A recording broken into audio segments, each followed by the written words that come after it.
Ancient writing from the Old Kingdom.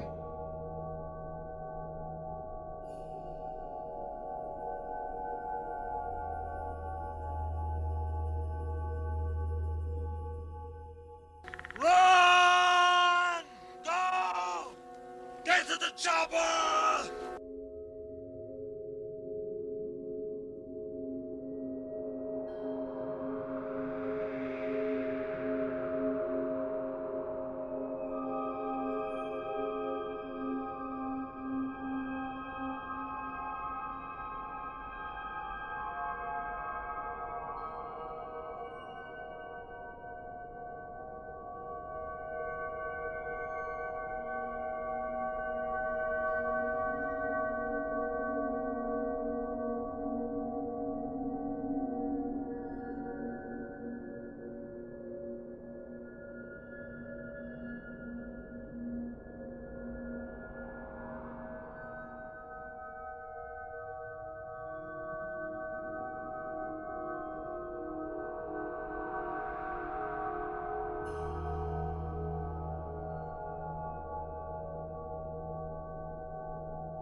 Nobody expects the Spanish Inquisition.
And what a nice intro that is. It's actually the first time I watched it as well. But yeah, already makes me excited to go into this particular time period, because we are going to the very start of the dynasty and yeah, the dynastic times of Egypt, with the first pharaohs, the pyramids, all of the kind of like landmarks I start to associate with Egypt. And yeah, we are going to be starting Pharaoh, a new era, which is based on the late 90s city builder game. And this is the 2023 like remaster. It is trying to be pretty faithful to the original, so the general gameplay works very much the same. But yeah, they changed some of the UI, added a couple of functions, took some away. So ultimately it's like definitely a bit of a different experience, but ultimately still trying to be in the spirit of the original game. And yeah, this is also the first, I guess, city builder game that I will be streaming. Because it definitely isn't like a genre I usually would dive into too much. But I'm willing to change that and to give this a chance. It is a game I played a very tiny amount of, like as a kid and teenager, like the original Pharaoh. But very little really, so it still was very much like a first playthrough for me, especially of this particular version of a game.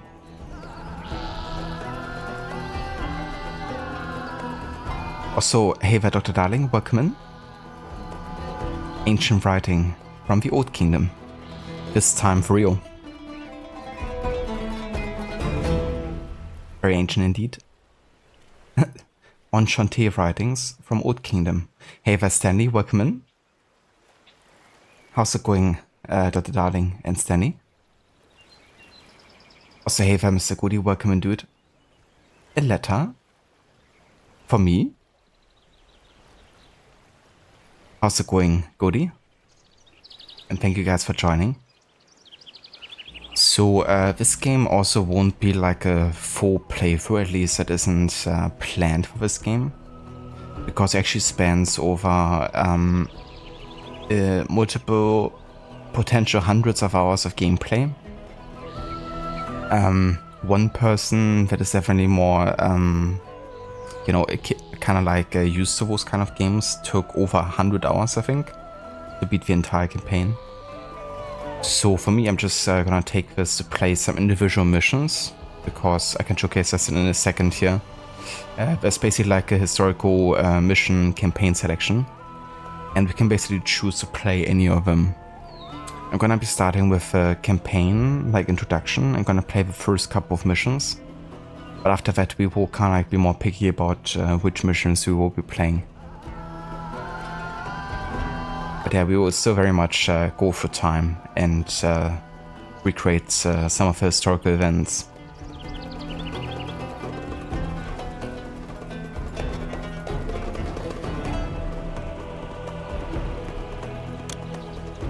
Okay, let's look into the options. Quite extensive. We can change the language, recruitment system, workers population. We can activate cheat codes, predators. We can turn off. I left pretty much everything on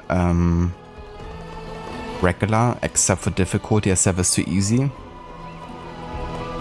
And I set the autosave to like every year pretty much.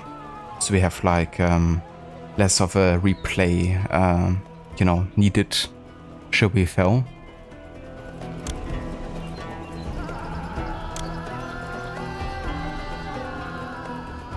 Citizen! I'm gonna turn master volume to like 80 here.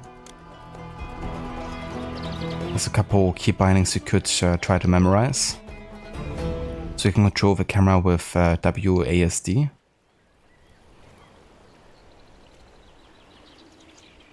There's like a flat mode with F. I assume the game is gonna like make an introduction to this eventually, I hope, because I'm definitely gonna remember all of the key bindings here. But there was a word map. I don't think this was in the original. I don't believe it was. But yeah, let's apply this.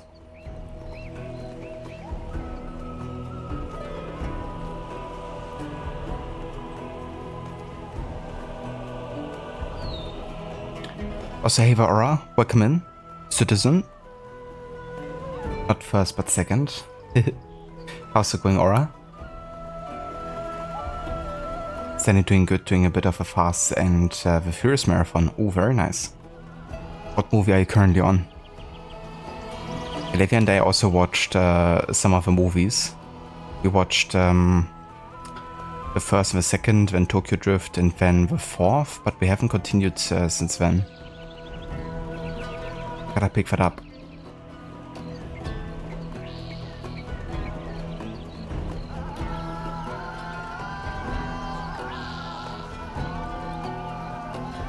Also, hey there, Sunny, welcome in. Ancient writing from the old kingdom. That's it. The oldest kingdom of the old kingdom. We're gonna go to the very start of the first dynasties. How's it going, dude? I hope you're having a nice night so far. Always down for some late morning crooked streaming. Yeah. I didn't really have a time over the day to stream, so I figured might as well just use the evening instead. But yeah, glad it works out that way with a time zone. I know it's usually quite early for you when I like start streaming.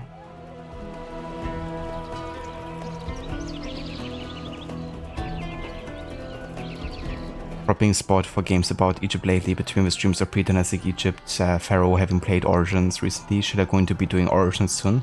That's what I also thought, yeah. There's a good chance also that Shan and I will be playing Origins at the same time. Given that Origins will be the next game for me in the historical order run. But yeah, it's definitely great. Like, I'm definitely a big enthusiast about, Egyptology. And anything related to like old Egypt. So getting to play also like more games and getting to like learn more about the time. Also like before the dynasties is actually really interesting. But it's also gonna increase my appreciation, I think, for seeing some of the landmarks and origins, and then maybe also diving into the Discovery Tour and then being like, oh yeah, I actually learned about this back then. Because I do want to play all of the Discovery Tours as part of my Origins playthrough.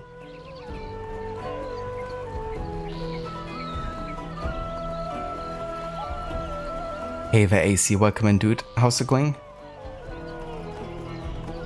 When one partakes of a taco, it is advisable to place another tortilla underneath for a second bonus taco after. That is correct. And it's also definitely making it more stable. But actually something we do quite often in Mexico, to kind of like serve tacos with 2 tortillas instead of 1.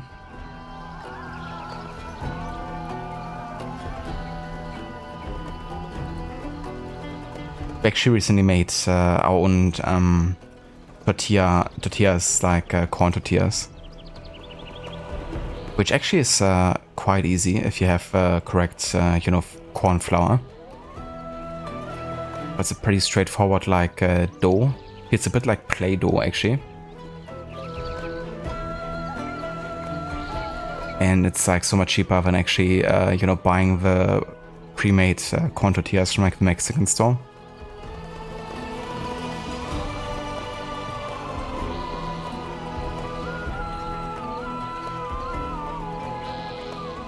Standing currently at Tokyo Drift. In the second movie, Brian was talking to a walkie-talkie and Ted responded to him from cell phone, which ruined your day.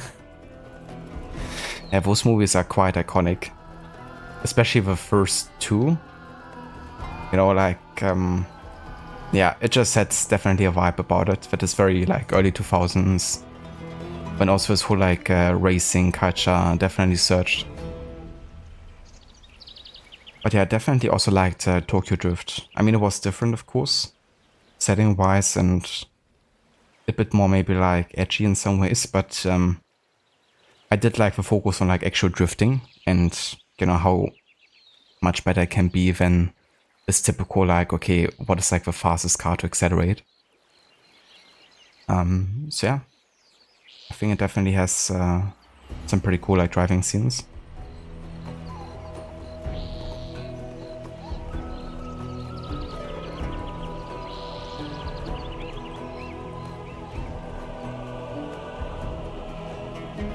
Oh yeah, we're gonna learn also about that, you know, the first pyramids when they have been built.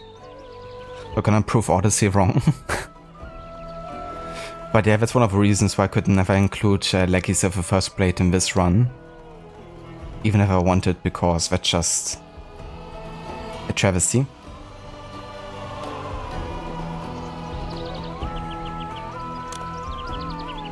Alright, so having a look here, I've already created my family.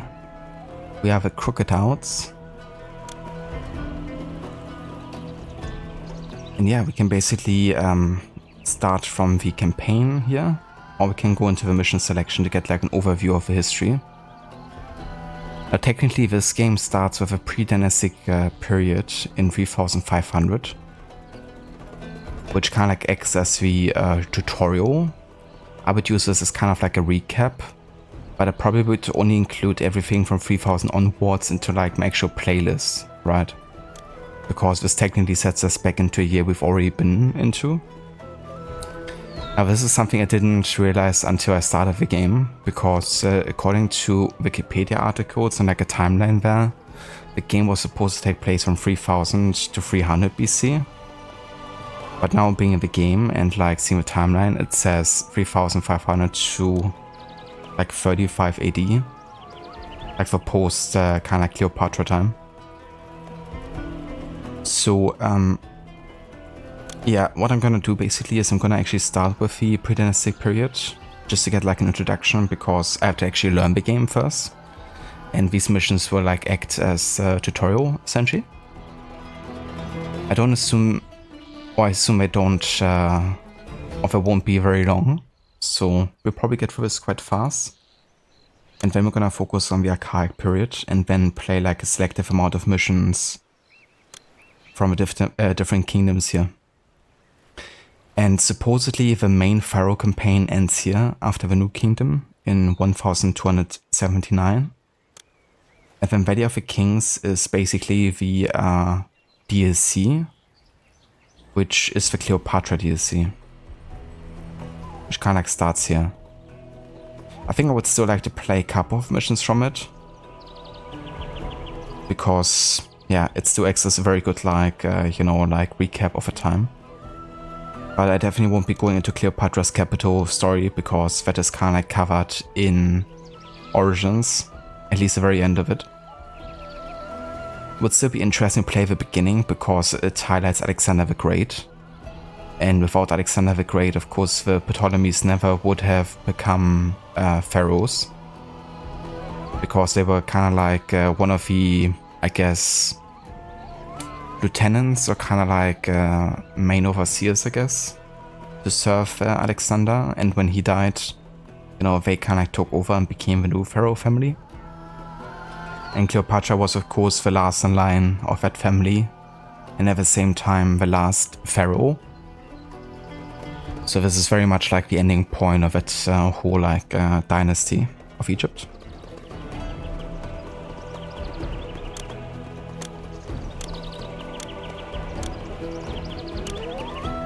But yeah, given that it's like over 100 hours of playtime, and I first have to see how much I actually enjoy, you know, playing this game.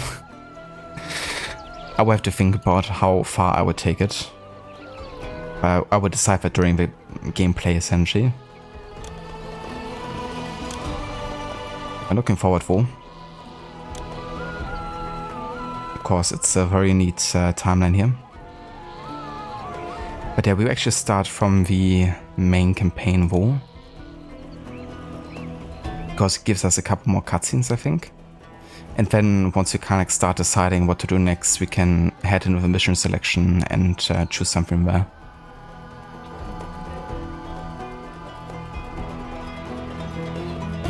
can finally see the aliens who built pyramids.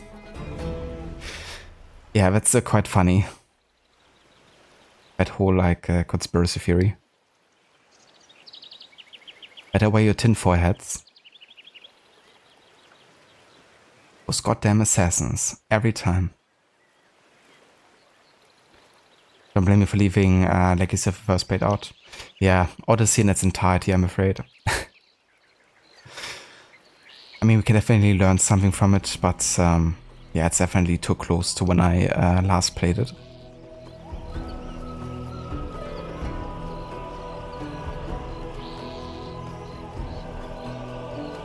Let me actually see, Dr. Darling, when the Hellenistic period was exactly.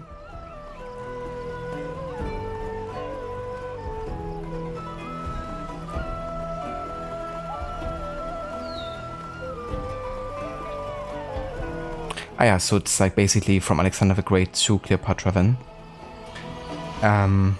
Yeah, maybe playing the beginning of it, but I guess once you reach 49 BC, which is when Origin starts, I believe. That's like the latest I would have to like call it a playthrough, because I want to avoid these like time overlaps as much as possible. Like in this case, it's not really avoidable unless I just take the L and not play the tutorial. But yeah, I think I'm just gonna play the tutorial and then basically continue everything from the archaic period to the playthrough, essentially, like to the playlist.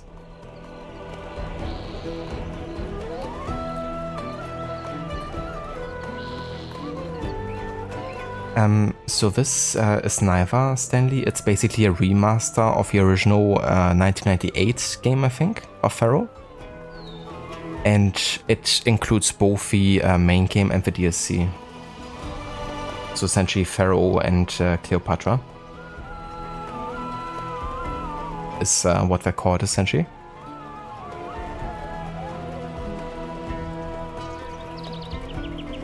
But Cleopatra, I am Egypt. I need the fucking throne. My throne rots in the hands of my brother.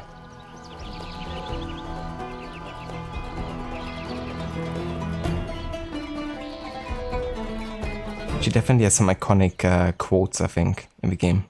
I do like actually how she's written. I don't like her very much as a character. I like the way they did write her. But yeah, let's go ahead into the campaign.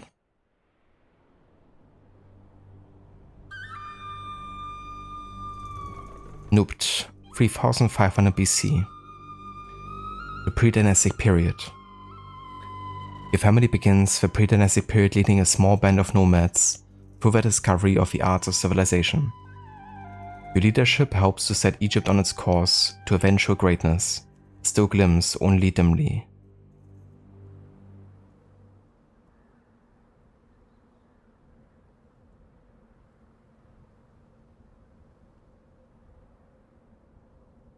The village is born. Win condition 6 mega shanties. So shanties like a specific building. Immediately had to think of the Black Flag shanties. It's like, surely I'm not here to collect song sheets, is it?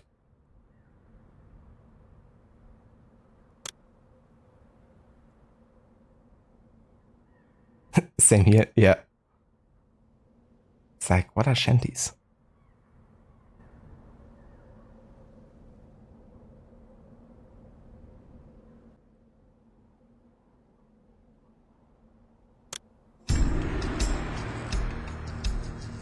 Welcome to ancient Egypt, land of the pharaohs.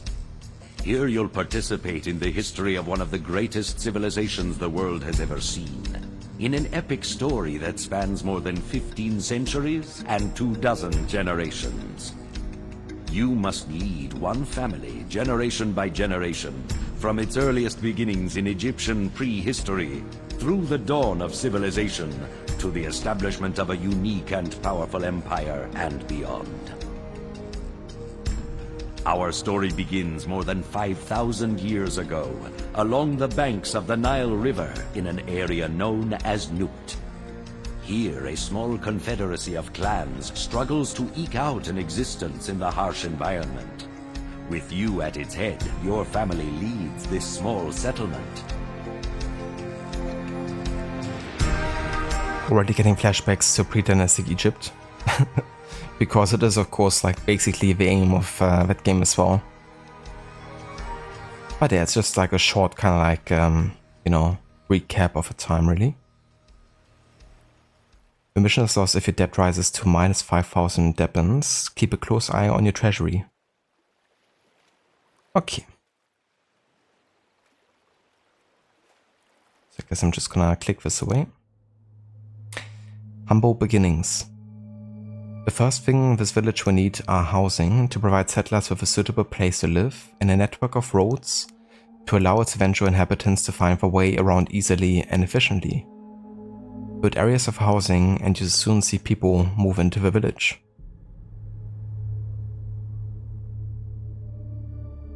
Oh, hello there. An ostrich. Invisible to human eyes when they hide their heads in the sand.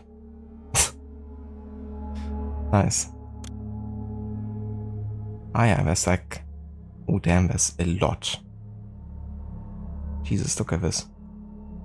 Talk about extensive tutorials and like insight. But also gives a bit of an insight what you can do in this game and how much there is to it.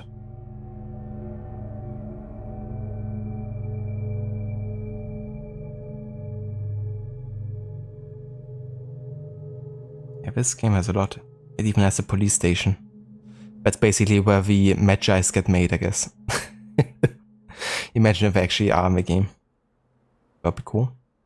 You can also see the time rolling there. Goes from like month to month essentially.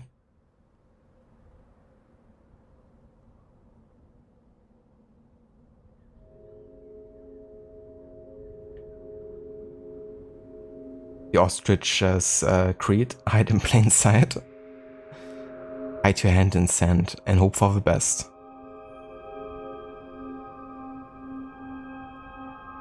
Like literally hiding in plain sight so much nobody cannot see that you're hiding.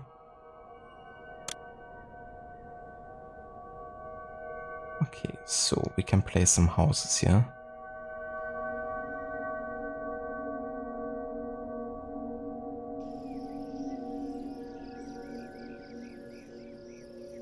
Let's place 3 here.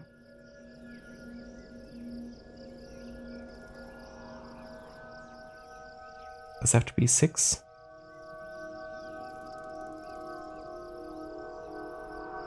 I have to do it over there. Okay, I see. Oh, I see. There's also something here, notifications. Oh yeah, just to kind of like give us the ability to like have a look at notifications you already looked at.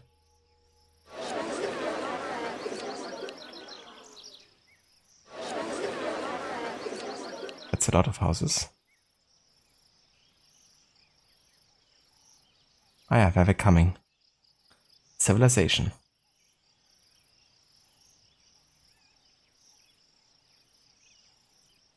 Okay, right click to quit construction mode. Select the road button on the right panel. Okay. Then we can make it more efficient. Because currently the guys in the back there, or the houses here can't be accessed. Because I haven't built a road.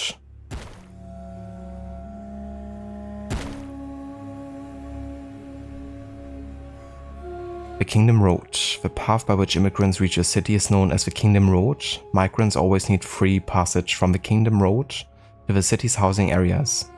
If you isolate the neighborhood from this vital link to the outside world, its homes will simply disappear. Ah yeah. So let's go ahead and make more housing then. Wow, great. Thank you, game. So because this popped up and I was like holding the button here for my housing, it just like created them somewhere.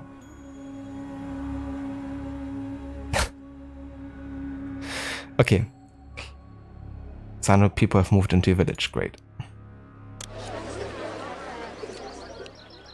I have to destroy these houses here. Remove.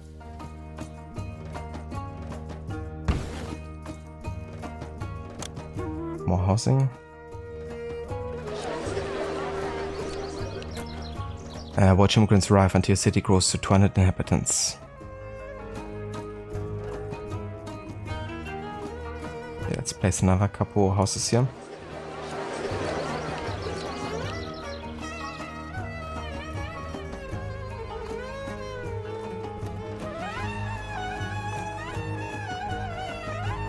I think that might be enough. City unemployment.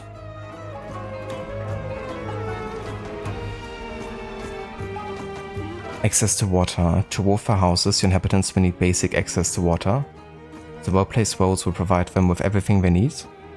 Votes must be built on land with underlying groundwater, as indicated by the presence of green grass growing, and provide water within a 2-tower radius of themselves. Okay. Surprise village. It's like totally planned that.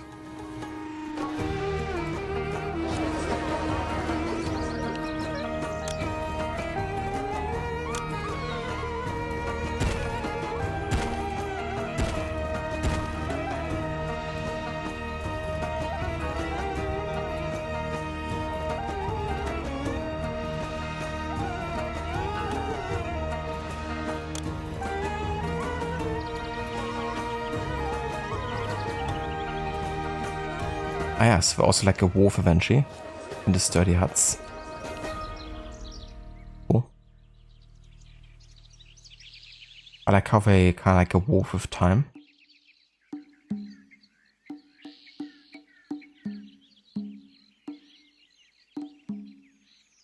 Hey, Vegisek, welcome in. Ostriches are nearby, nearly invisible.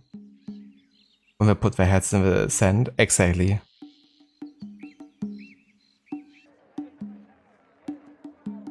They're nearby and nearly invisible, both at the same time.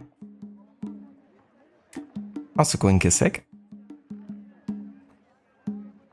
A growing population needs a reliable source of food and some means of storing and distributing it. The ostriches in this region can be hunted for game. You need hunting lodges for that. Granaries then store game meat and other foods, while bazaars distribute the food to a village inhabitants.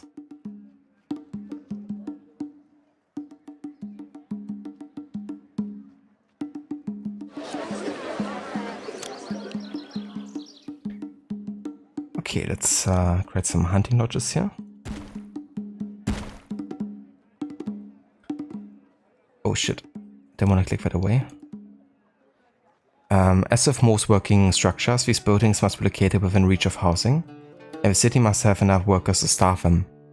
Watch as the buildings spawn a walker to look for workers, and how they turn animated once their walkers pass by occupied houses. You can click on a place hunting lodge to get more information.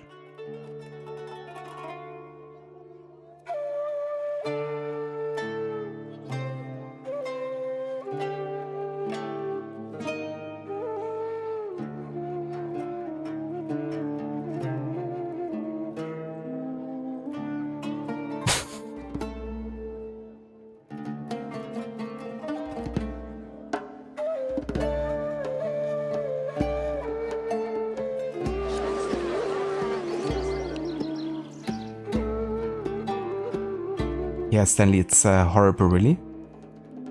The bullying. It's like it's a certified bully McGuire.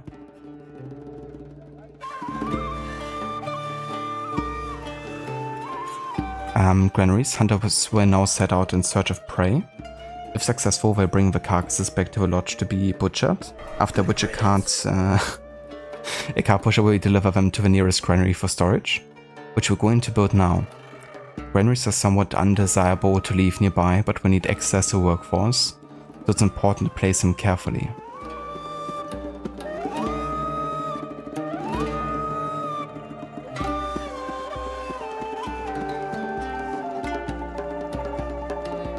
So why exactly are they undesirable to leave nearby?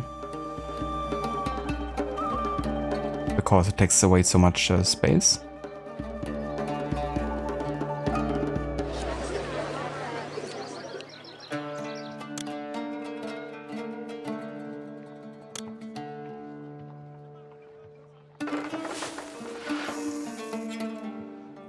Bazaars and distribution. While your hunters now deliver game meat to a granary, you still have no way to distribute it to your inhabitants. That's the job of a bazaar. The bazaar will send one of its workers to the granary to bring back food, and will then send its distributor roaming the roads to deliver it to your citizens.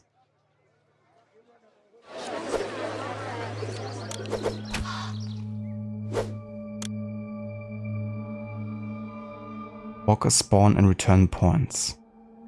When trying to place a building near the road, you will see indicators of arrows. The green arrow shows where the building will spawn as walkers, and where would take deliveries of goods. The red arrow shows the point of return for distributors coming out of the building. Sometimes both points are on the same tile. The points might change when you build new roads next to existing buildings. You can check them at any time by simply hovering your cursor on the structure you want to inspect.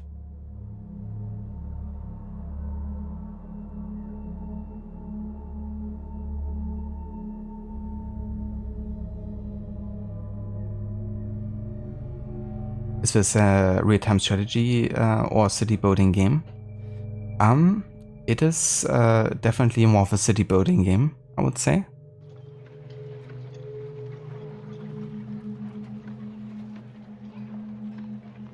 Which obvious streamers and cannot even pay attention to the game.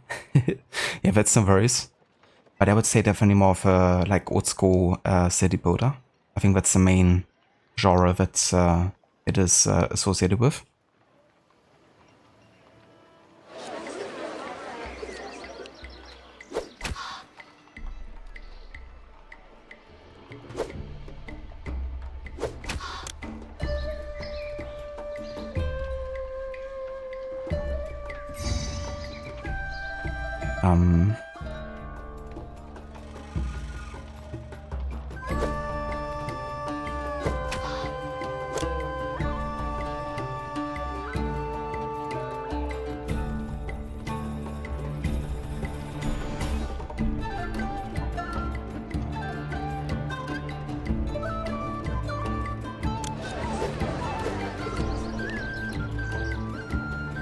There are too few jobs to employ everyone. Unless new jobs are created, the unemployment may turn in desperation to crime, or even seek their fortunes elsewhere in the kingdom. Okay. Let us first find out how to place the bazaar successfully here.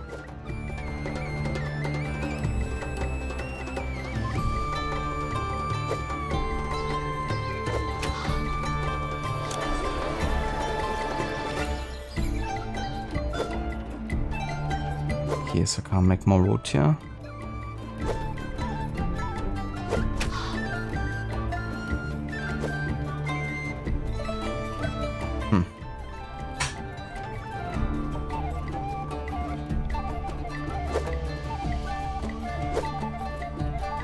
That sure was like a whole like combat mode, wasn't there? But they kind of like replaced it in this game, I think. I have to place over here, okay. Oh, I see. The Nile meter prediction. Priests predict that the city will be blessed with a perfect inundation in the coming year.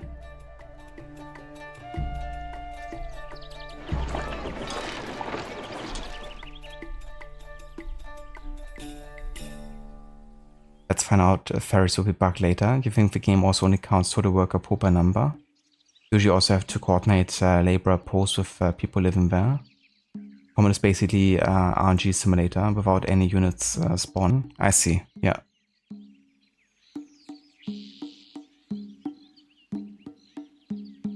I was thinking of playing the original, but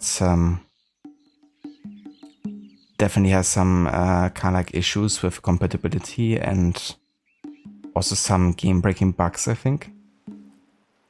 And ultimately the UI seemed a bit, like it seemed like a bit more of a better experience to get back into.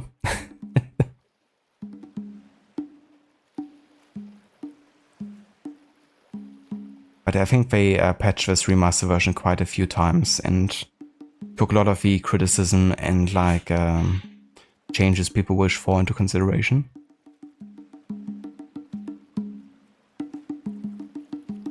Embulomancy.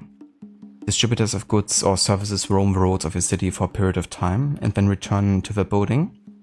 During the walk, if they reach a crossroad, they can take other directions. To avoid distributors getting lost or going where you don't want them to, don't build a road network with too many intersections. This is also true for recruiters, so place your buildings accordingly.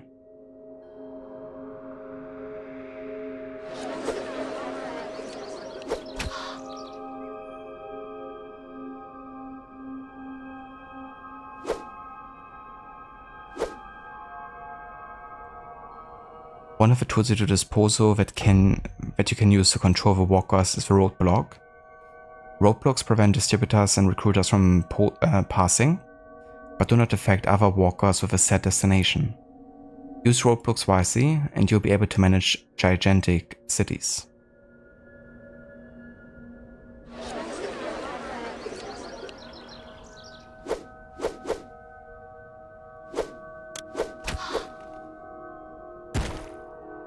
Okay, so that way they don't stray too far out here.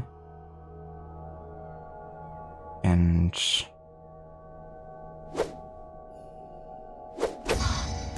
over here. Fire and collapse risk. To make sure Nubt sustains the test of time, you need to make sure that the structures in the village don't catch fire or collapse on themselves. Not all the buildings are prone to risk. The best way to tell if one will need to be visited by either an architect from an architect's post or a fire marshal from a firehouse is to click on it and open its panel info. Houses, for example, will catch fire if not intended to, but will never collapse on themselves.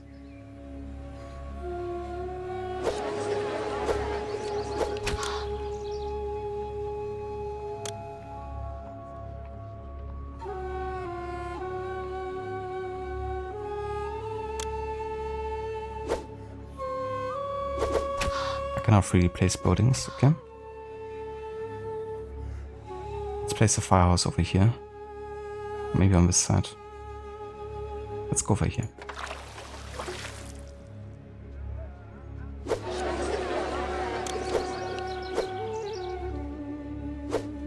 Let's also get an architect's post here.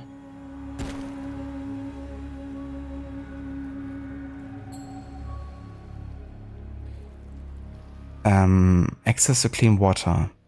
Now that we have food, villagers need access to clean water from a water supply, which is much preferred over water from wells.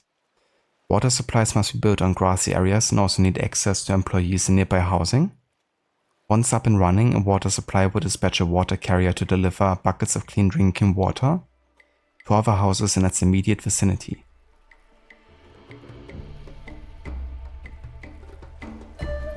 Fire can be put out by smashing the building with a hammer. Gotta do it the old school way.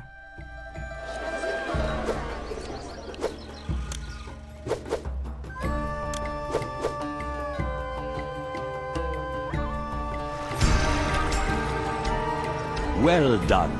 By filling your people's bellies with nourishing food and protecting their homes from fire and collapse, you have helped this fledgling civilization take its first step on the long road of history. Nice. That finishes the first mission.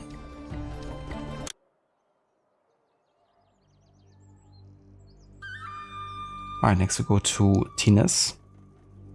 We're now over here 3100 BC.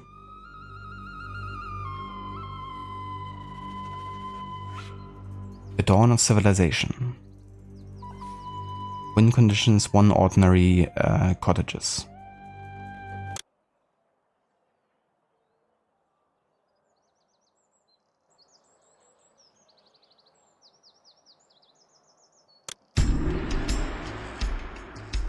After many years and the passing of a generation, your family has resettled in the area of Thinis, in Upper Egypt. Here, a small band of local rulers is attempting to extend its influence over Lower Egypt and all lands along the River Nile, and to unite this realm under its own house with one supreme leader. Establishing Thinis as a thriving city like nothing ever seen before will prove the worthiness of the Thinite Confederacy and help them gain supremacy over Lower Egypt and the other factions vying for power.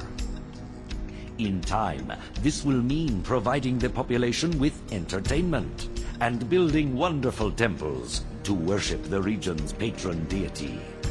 To build a city this grand will require a substantial supply of cash. You'll find rich deposits of gold ore in Thinis, and harvesting them should be your first priority.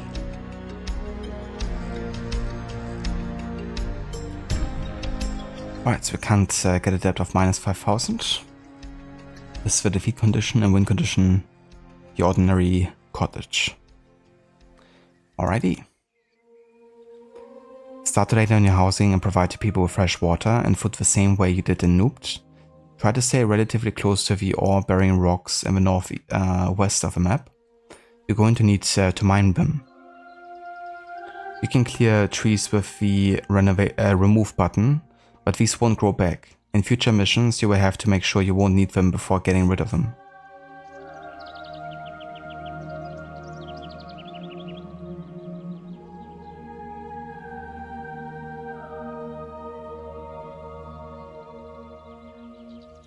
Okay, so here we have structures here, so I want to stay close to that. We then have like water over here. I feel like this seems like a relatively good place because we are both closer to water and to the mining here. Alright, so we're gonna start with housing.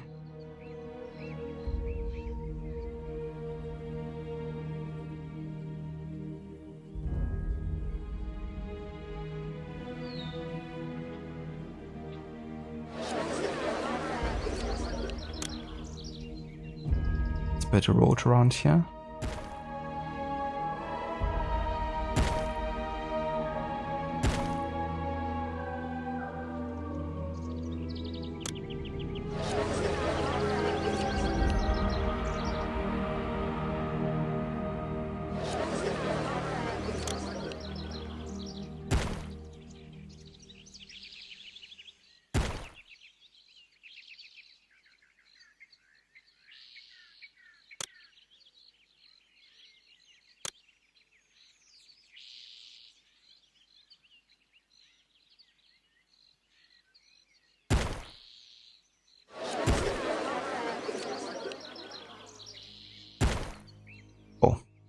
Can I click that away there?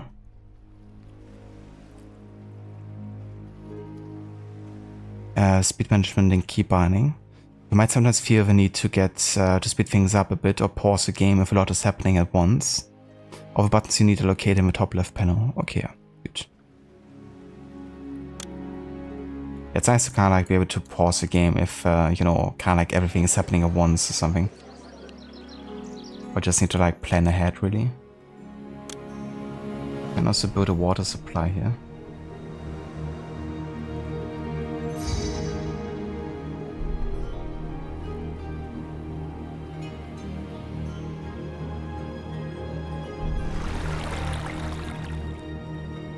Okay, so food and farming. We need a hunting lodge. For sure.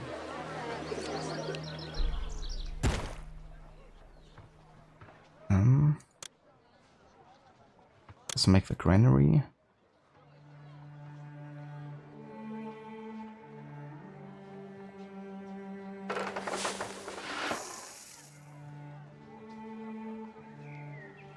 I want to make a couple more houses actually to get about 200 guys here.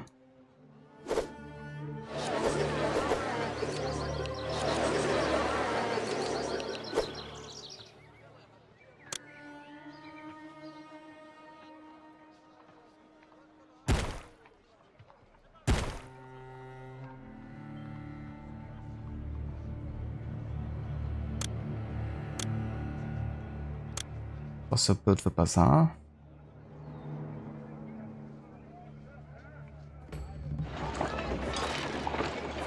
And then I guess... Oh yeah, we also definitely need the firehouse. Put it over here. And the architects. Arquitecto.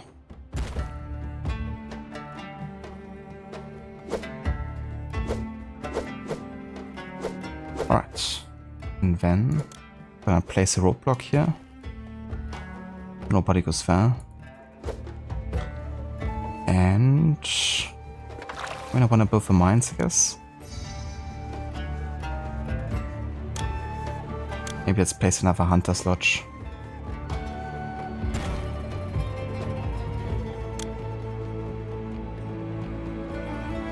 Okay, maybe I have to build a road there first.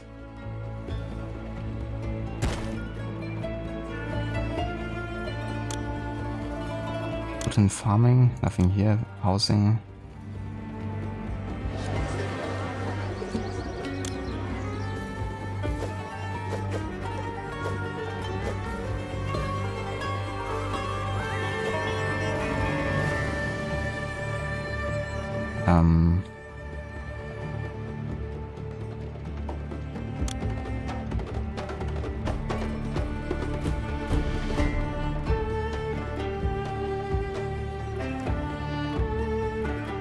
Yeah, so don't really see an option for mining or anything.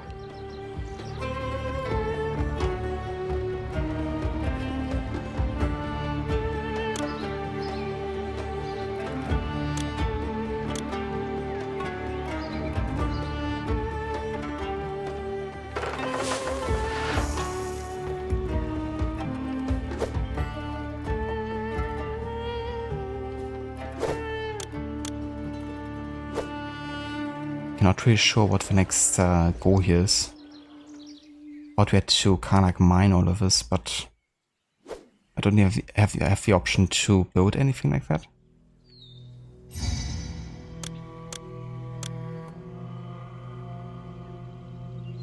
Yeah, there's still too much unemployment. So I guess for building more hunter lodges, you might maybe are also able to create more jobs, maybe?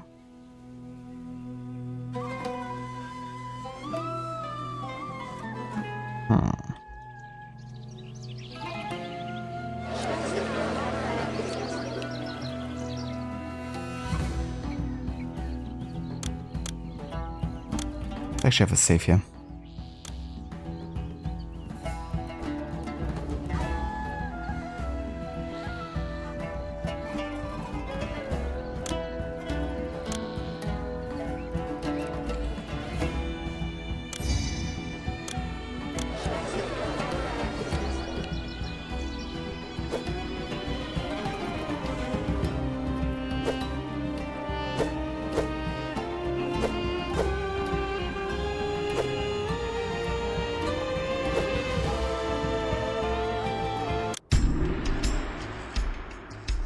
After many years and the passing of a generation,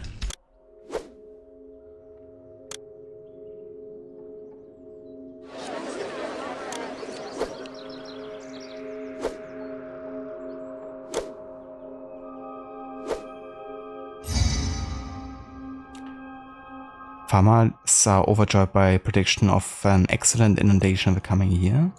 Okay.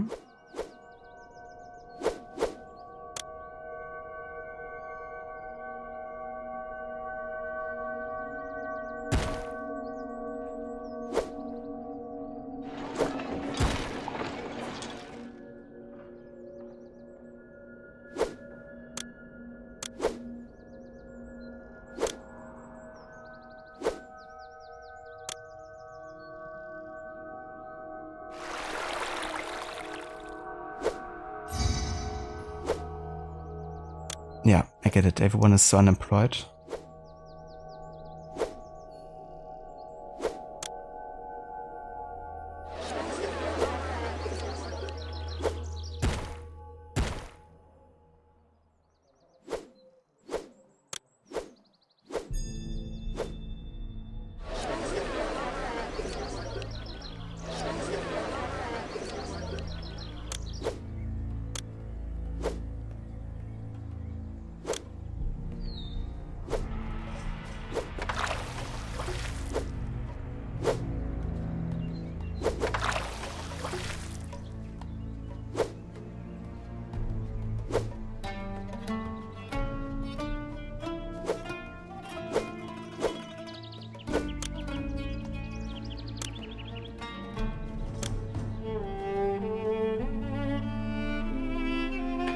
I kind of said my option, or my aim is to get 10 mega shanties, right? Which are like these houses here. Like a wolf of time. So I guess that should be enough once all of these houses are wolfed, essentially. And maybe that unlocks like the next stage of like what I can build, really.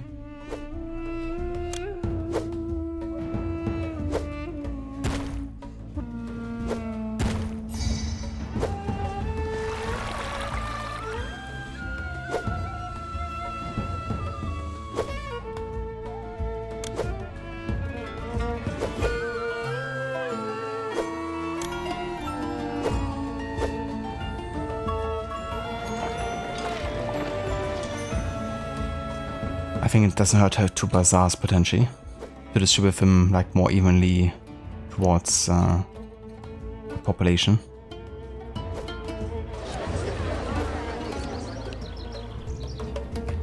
Each structure you place costs depends, not counting what you will spend to pay for workers' salaries. One way to make back that money is to mine gold. Place at least 2 gold mines near the veins of ore so you can start production of precious metal. Make sure they have access to a workforce and don't forget to protect them against collapse risk. Alright, so now we have the option. Create gold mines.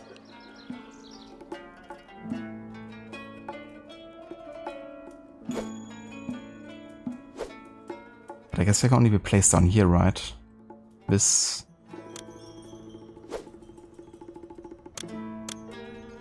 definitely doesn't count.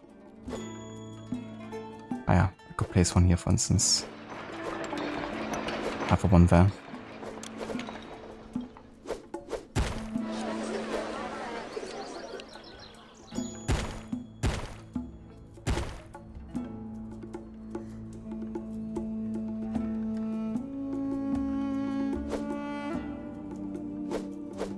And it wouldn't hurt to create more of them. Gold is a special resource that is stored in the palace, a unique building that also votes the city's treasury. You can only build 1 palace and it must be constructed on a grassy area. Each gold carrier reaching your palace will add 100 depens to the city's funds. With this regular income you should not have to worry about debt. Hasty Viking.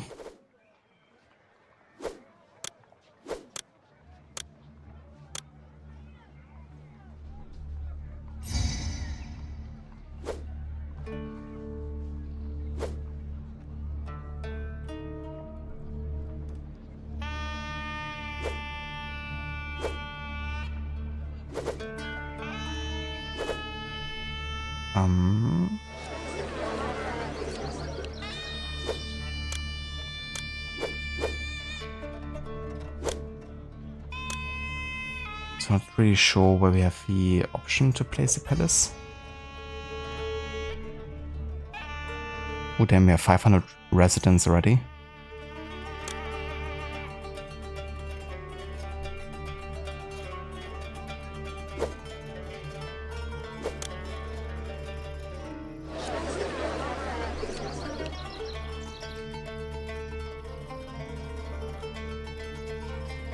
It would be nice if they would tell me where to find the palace, because I can't see it on my right side here. We got services, which is not there. Food and farming, not there. Stock and distribution, production. Then we have roadblocks, roads, housing. But housing, of course, only like regular housing for civilians, and that's it.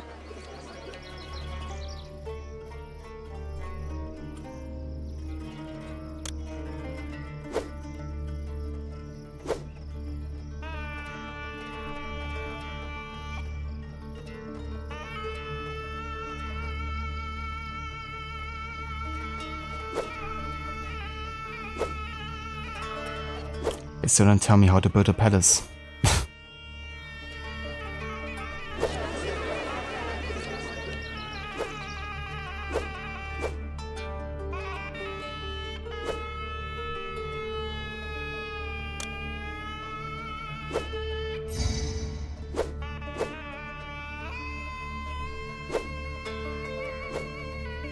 Okay then. So yeah, I can't deliver it because I can't build a palace.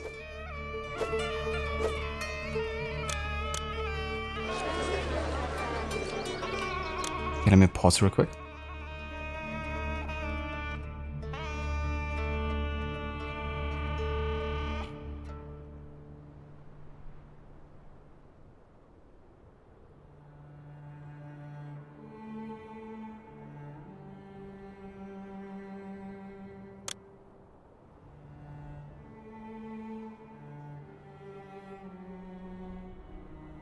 Oh, I didn't see it down there. But yeah, it is in services. Okay. So, village palace stores most of the city treasure, allows you to collect tax, must be built on grassy area. Okay.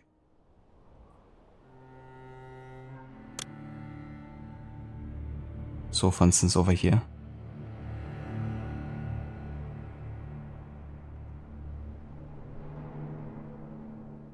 Reminds me of the Palace of Memphis, being also built directly on the water side of the Nile.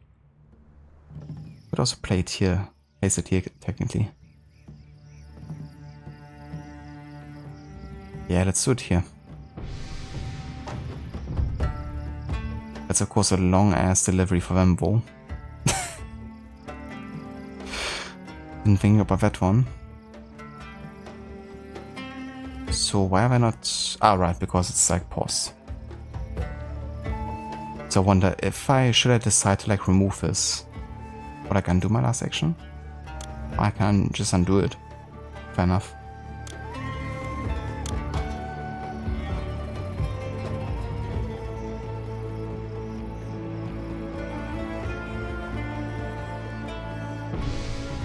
Let's place it there.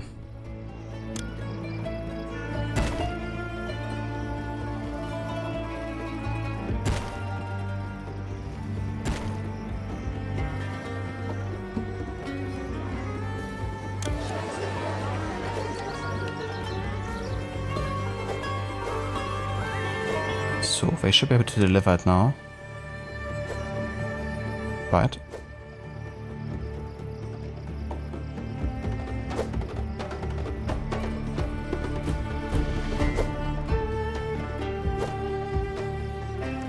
If I'm moving.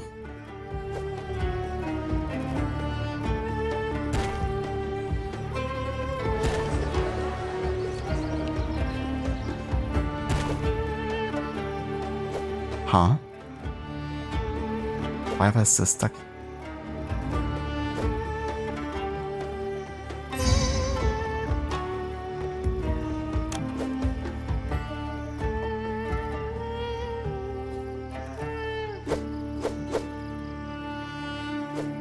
Guys.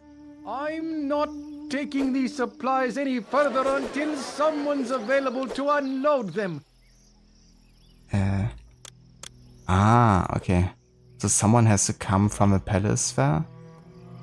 Can I like help them? Is that it? Interesting.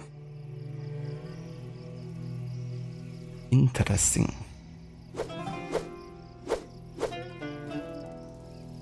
Crime. With a supply of cash in reserve, however, comes the risk of theft. Constables from a police station can help reduce losses through theft, both by patrolling the streets to prevent crime and by subduing any criminals they encounter. The best way to prevent crime, though, is to keep your population happy with adequate food, healthcare, and jobs.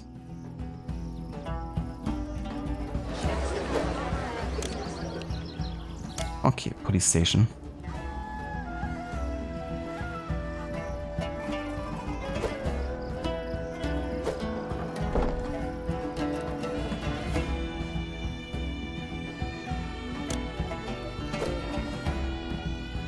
Quite like the soundtrack actually of this game.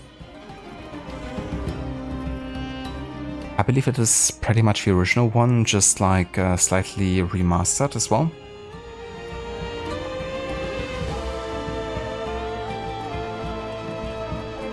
You can check your houses by clicking on them to see if there's a risk of crime. But sometimes you need to be able to see in one glance if there is any problem in the entire city. This is where overlays on the left bar will help you. Try the crime overlay first, then you'll be able to explore a few of them.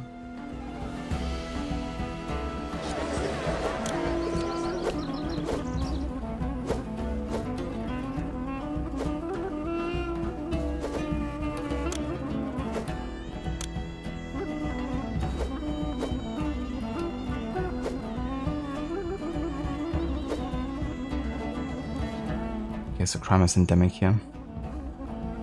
Anything might happen. Health and diseases. Crime isn't the only challenge you will face. Health can cause problems and decimate your citizens.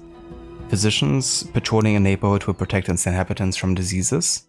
Providing your population with food and fresh water will also reduce the risk of diseases. Other structures will help your citizens' health going forward. The apothecary will protect houses against malaria in cities with marshes nearby, for example.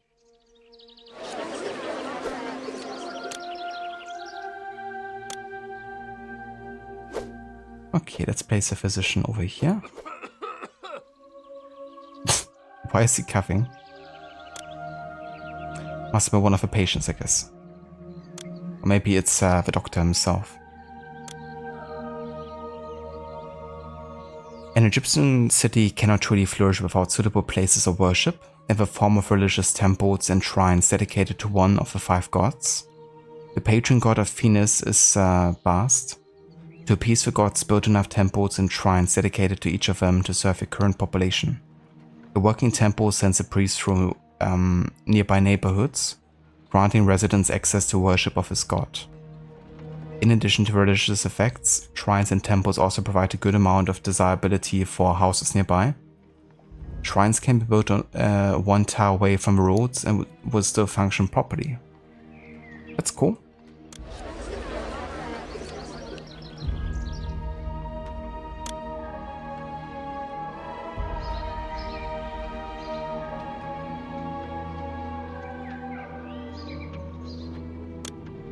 Wow, let's build a temple first, yeah, I guess.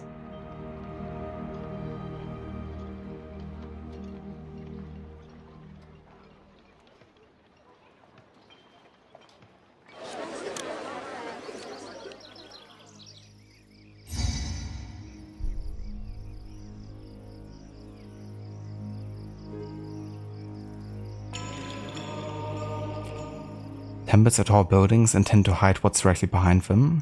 Over the course of a game, you'll get access to more structures that can have that effect. From courthouses to, of course, huge pyramids.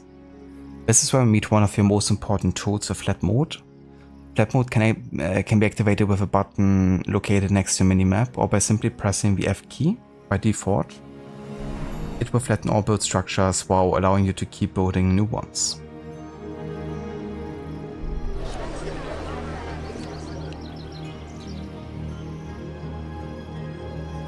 Also build a shrine.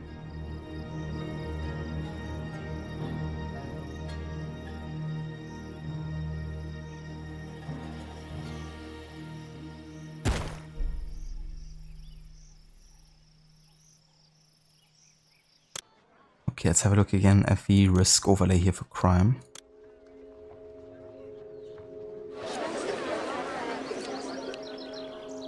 Ah, okay, so it definitely has become more secure now.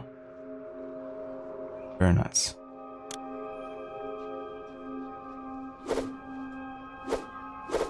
Okay, we gotta build 2 shrines, yeah, apparently.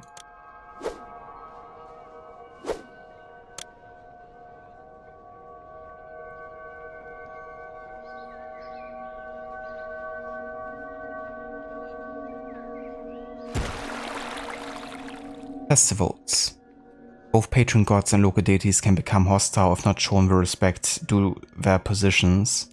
First, you need to make sure you have enough temples and shrines for a current population. Patron gods will require twice the amount. Festivals are another way to appease the gods. Build a festival square in the city to unlock the possibility of holding a festival.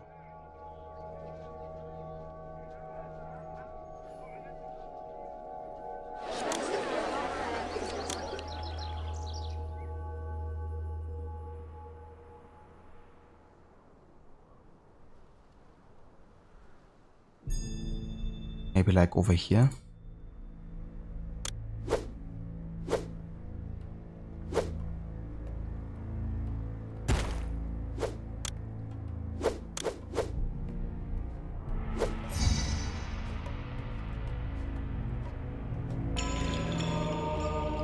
So wait, I have to build the intersection first. Is that it?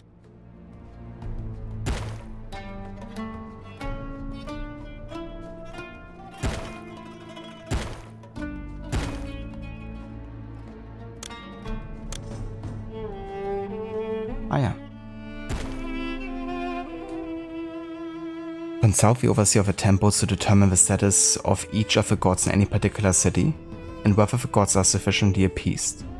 Lightning bolts indicate that the god is feeling hostile towards the city, while blue mystic symbol indicates that the god is feeling benevolent towards the city. The more you see of either, the more likely your city is to feel the god's presence, for better or for worse. There are different overseers available in the left panel to help you govern your city. Check them from time to time, they should be able to answer most of your questions.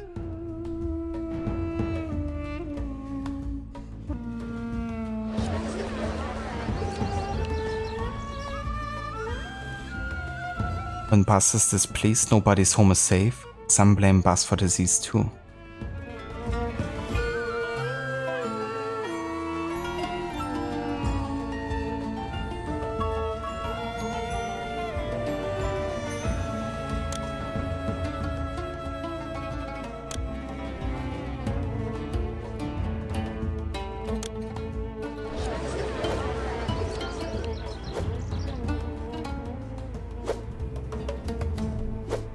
Okay, let's hold a new festival here.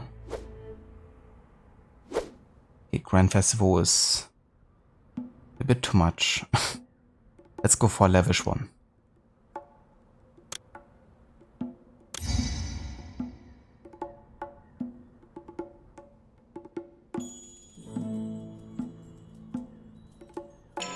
Okay, while the preparations are underway, we can speed up time. But I think I actually want to build more mines here.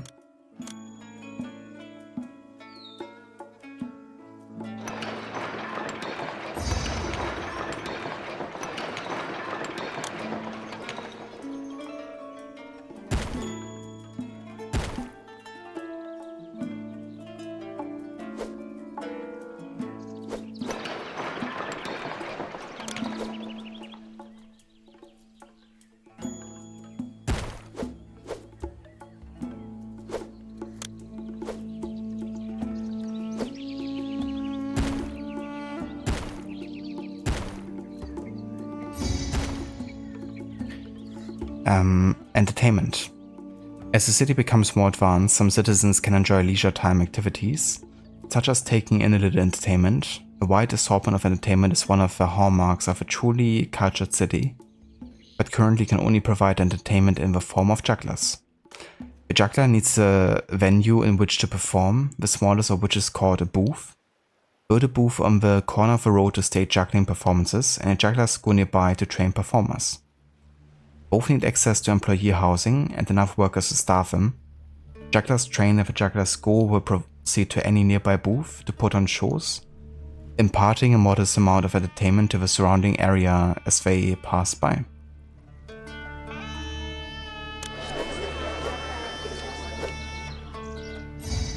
Jesus. I'm not clicking something and then there's already another pop-up. What was this one? A small blessing from Bast. Bast is pleased that your city honors her. She has thrown a festival so that all the gods will notice your piety. Oh yeah?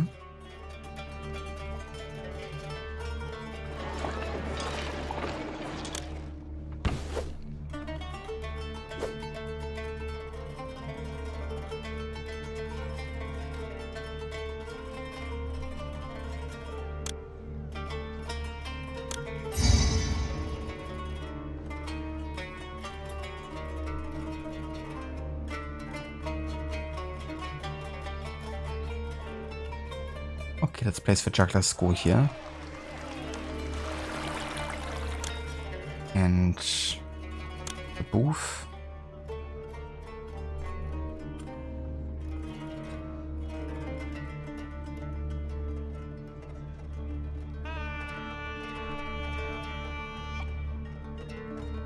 I could place one here.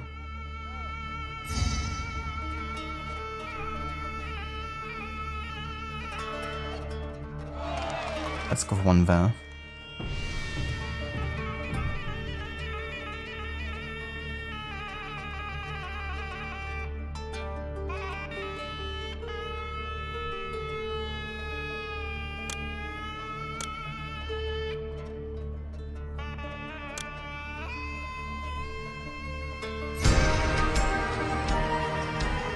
Excellent! You have built the first true city in this unforgiving land, providing for your citizens' corporal and spiritual needs, and have helped the Thinite Confederacy unify the divided land. Alright. That's the second mission done. Completed in 38 months.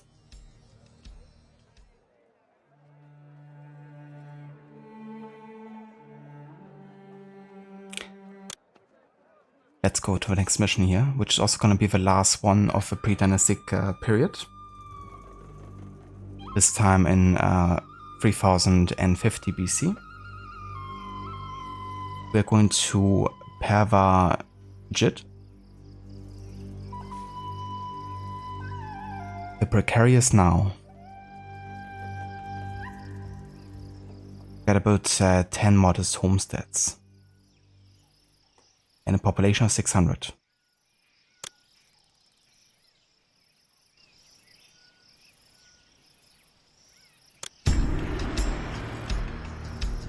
The Thinite nobles still struggle to unite the lands of the Nile under one supreme ruler.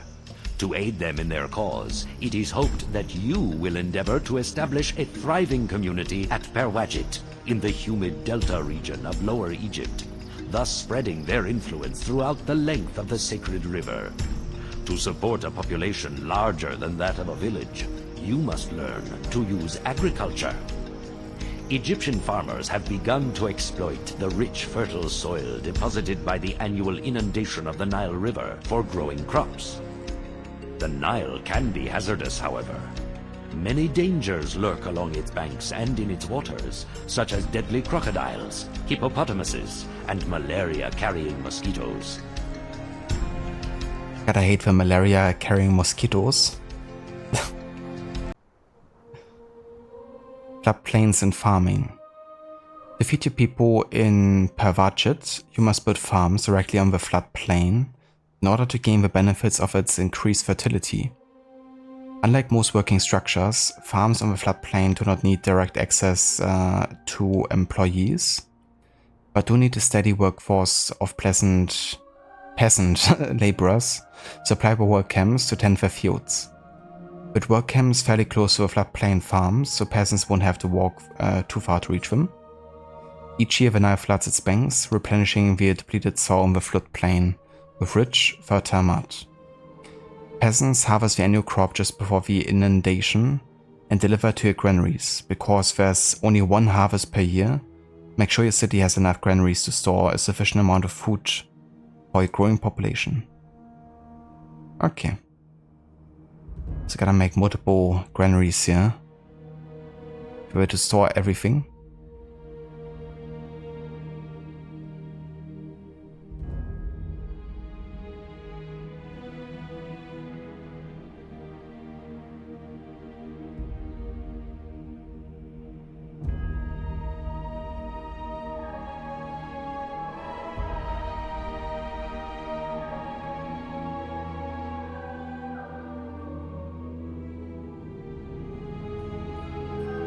Just had to think about where to place it, but I don't think it really matters too much here. Maybe on this side here.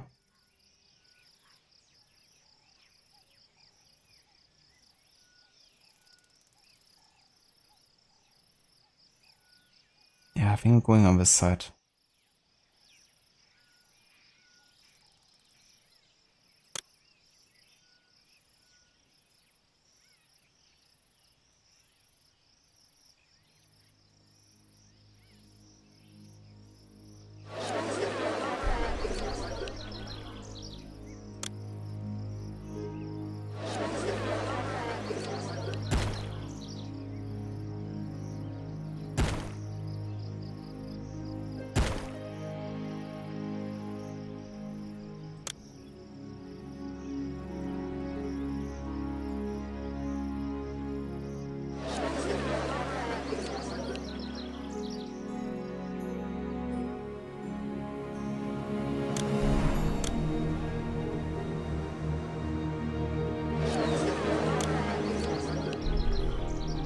Let's build a work camp here, and then we gotta create fig farms.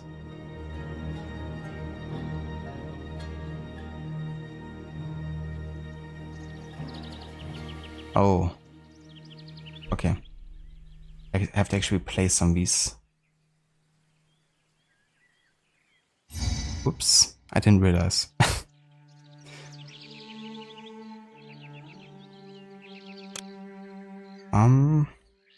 Yeah, I'm just gonna have to go over here then.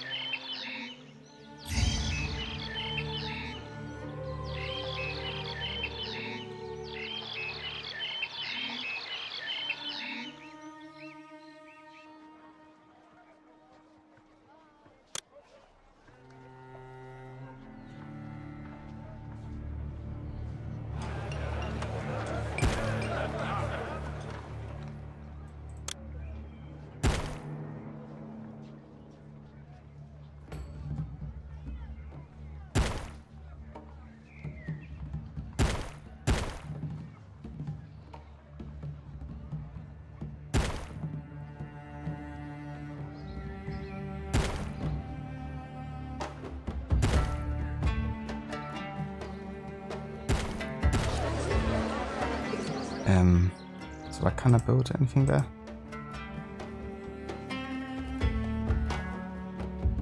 Okay, whatever.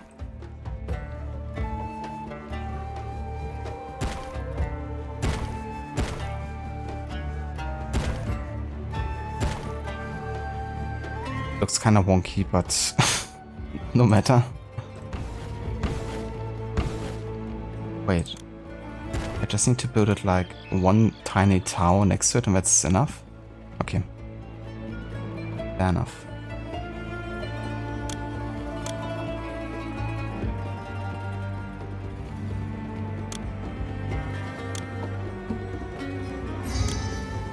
Okay, let's create a proper water supply here. Also some words.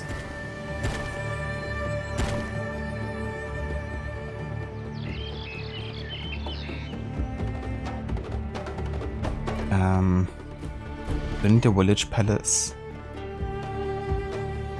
I mean, we can still collect tax, I guess, so the earlier I built this, the better, I guess.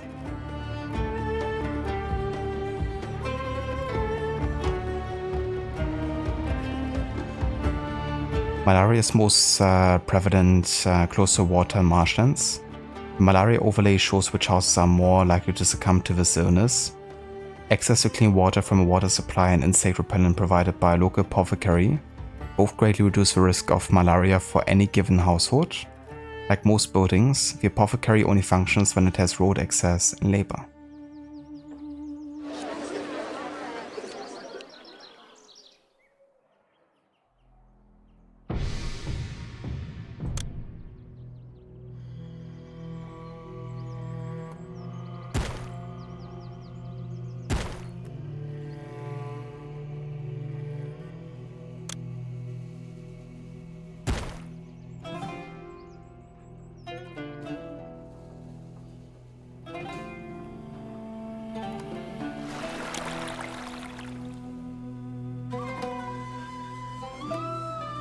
Okay, let's build the apothecary here.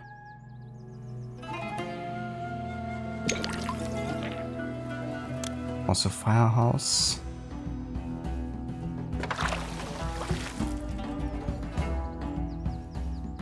The architect's post, of course.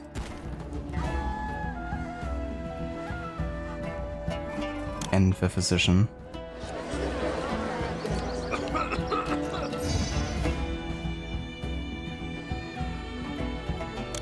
Also a bit more houses here. Actually, I don't want to build them there, do I? Because closer to water.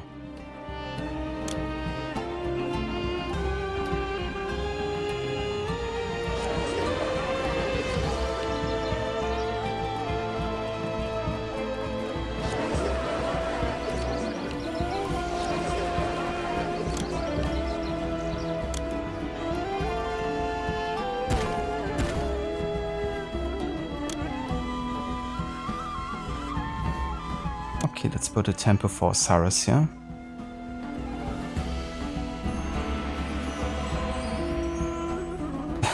Osiris, nice. There he is. Osiris brings fertility to the land and makes the crops grow. Appease him or prepare to go hungry.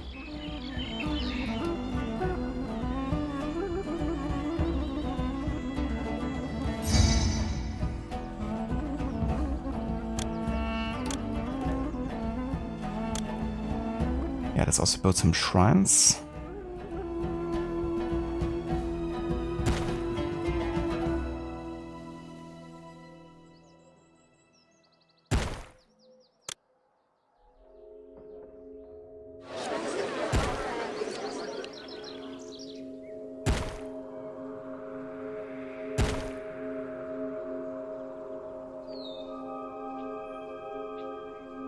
I love that ambient soundtrack here. Definitely is very late 90s feeling. Gives me almost like a ambient kind of like Windows vibe or something.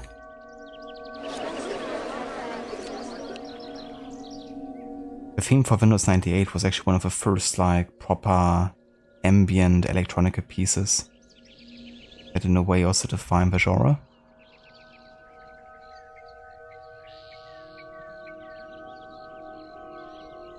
But of course music like that has existed in some shape or form before.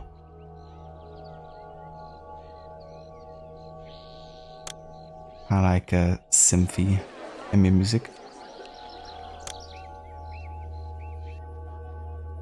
Okay, so what should we build next?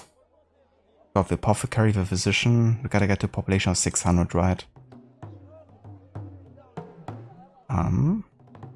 We could build a festival site, really, like an intersection over here, maybe.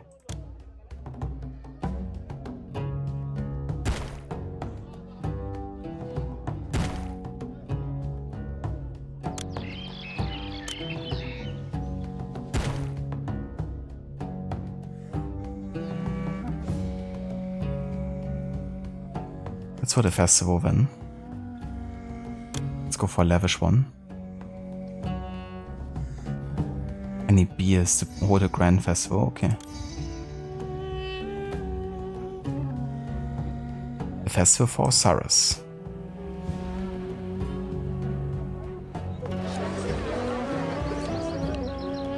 So we could technically increase the tax rate here, but I think we're fine for now. I should maybe increase more farms here, and I really have to work on the granaries, right? And I forgot those.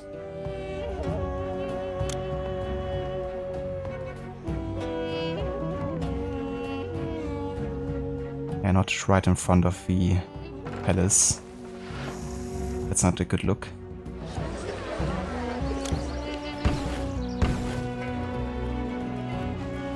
I want to make sure I have at least two, because I mentioned I need multiple ones. And let's also place some bazaars. Disease strikes. Disease struck a household with poor healthcare access. People are dying and you can't help them. Improve unhealthy areas to stave off recurrence. Okay, let's pause real quick. Overlay.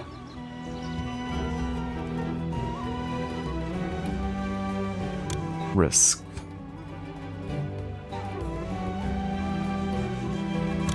Disease. Ah yeah, so there's like no physician nearby, I guess.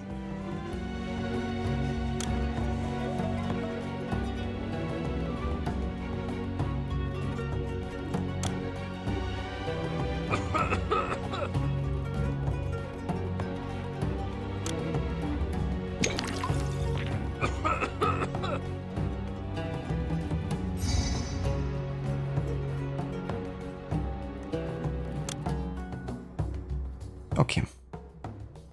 Hopefully that deals with it.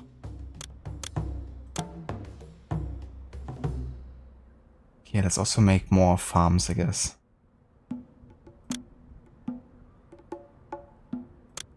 Also create another work camp here.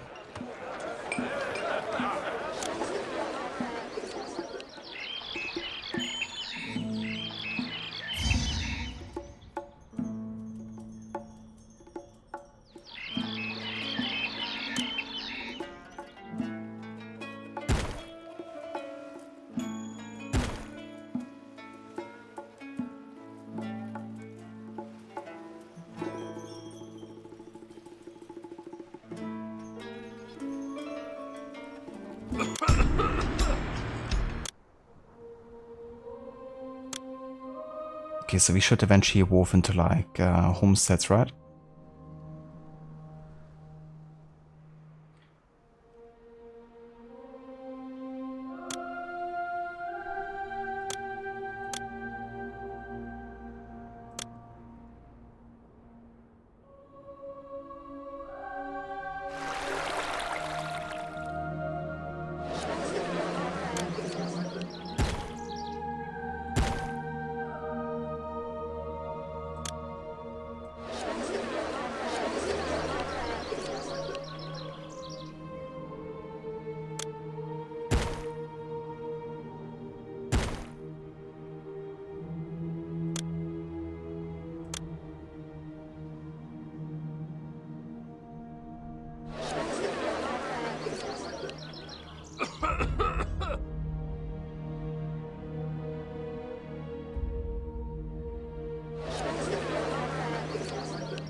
Ah yeah, so it can't evolve until we actually have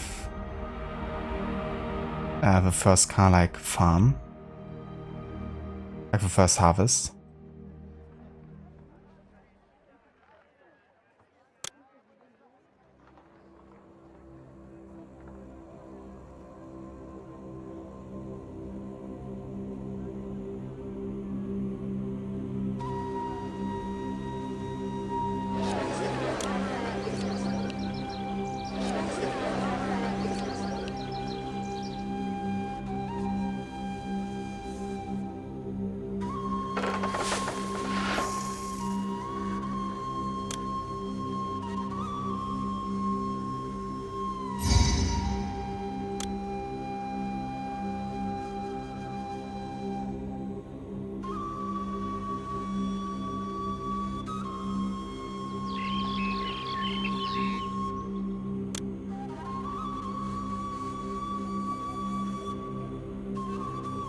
Why can't I accept all of the food here?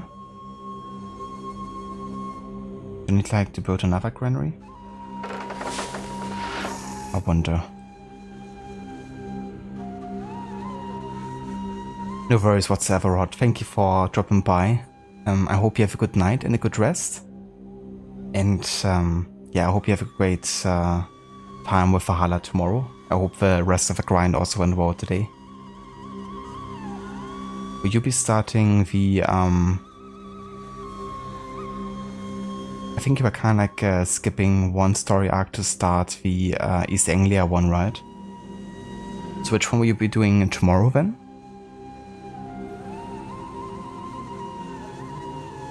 Also, for anyone that hasn't checked out Rod's channel yet, he's also currently playing a historical game, which is Assassin's Creed Valhalla. It's set during the Viking conquest of England during Alfred the Great's time. And he's doing something which he calls the MG Plus playthrough. Essentially, it translates to My Game Plus because the game doesn't provide a New Game Plus by default. So what he's done is he essentially created a new save when he's arriving in England.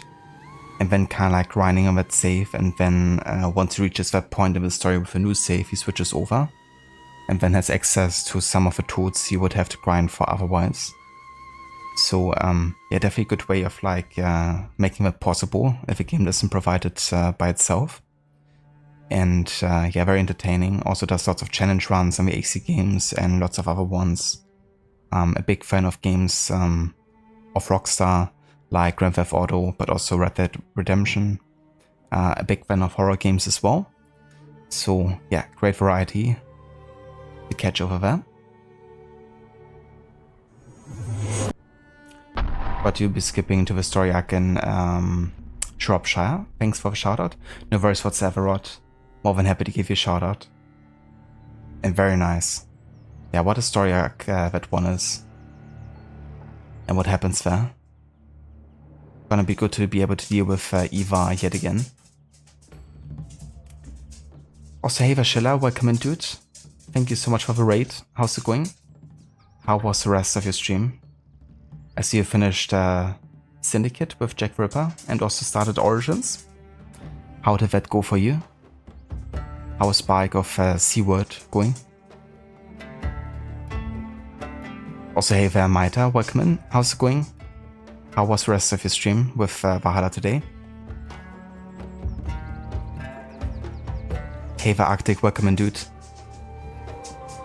How's it going? Also, give me just 1 sec.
Right, I'm back. But yeah, Rod, I hope you have a good night, dude.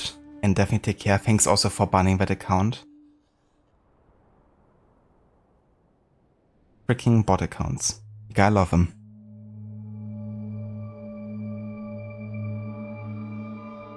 Chilla, stream was good. Syndicate has been finished. You just killed Meduna Moon really quick. Very nice, dude. You made some really good progress, actually. Finishing both the DSC and also getting Meduna Moon killed as well. GG's, that's good progress. So with Origins, are you doing like a specific amount of content? Is it just focused on the main story, or what is your plan with that game?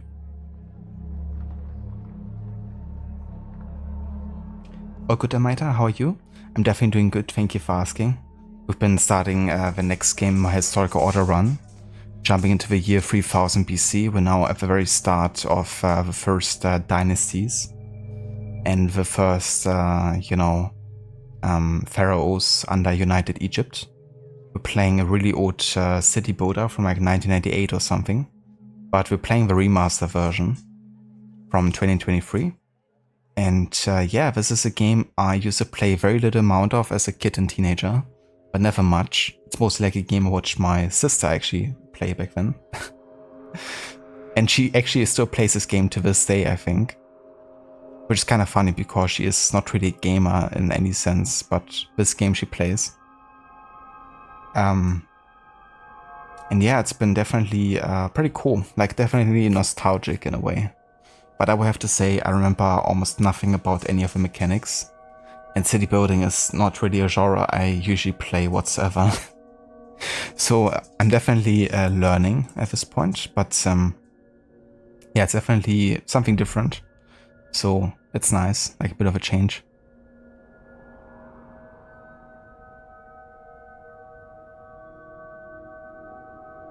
And yeah, thanks for giving a shout out to Schiller as well, Rod. Definitely catch you next time, Senny. So yeah, for those of you that didn't join him with the raid of Schiller, if you haven't checked out his channel yet, he's a really good streamer. Another German fellow streamer. He's also a big fan of Assassin's Creed and currently playing through the series. He just finished Assassin's Creed Syndicate with the Jack the Ripper DLC and is now working on his Assassin's Creed Origins playthrough. I'm not sure if you're going to be playing Odyssey, Schiller, or if you're skipping that. Will you be playing Valhalla as well?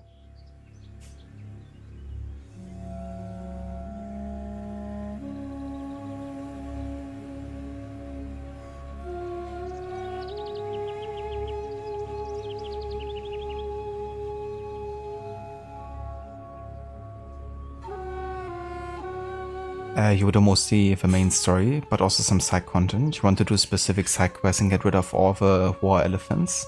Very good. The war elephants were some good fights.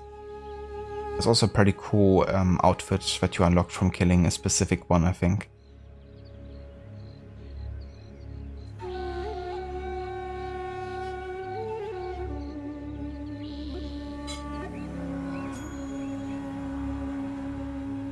Cheers, Amita. So Odyssey is a surprise what you have planned for it. The surprise Odyssey. I like the sound of that. You're not 100% sure about Valhalla yet. Yeah, you also have your own playthrough going, don't you? Where you like try to go for all the achievements or something?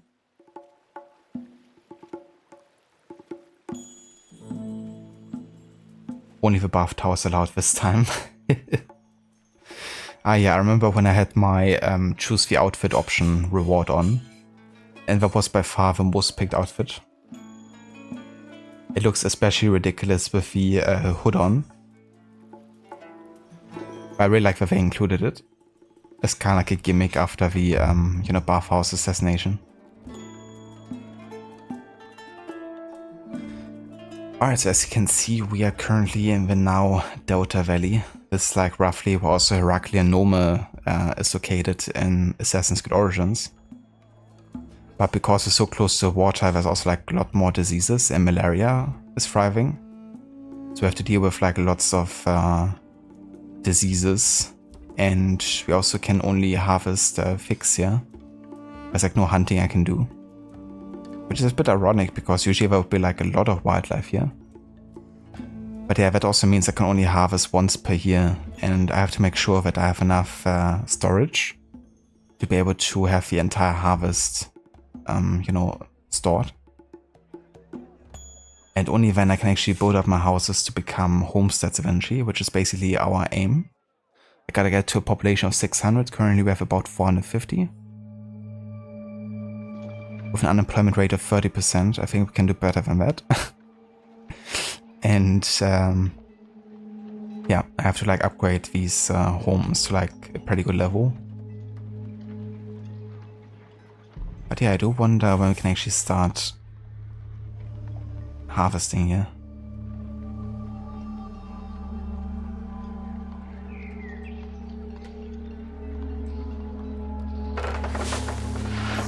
Because I have so many figs here, but I can't accept them for some reason. I wonder why.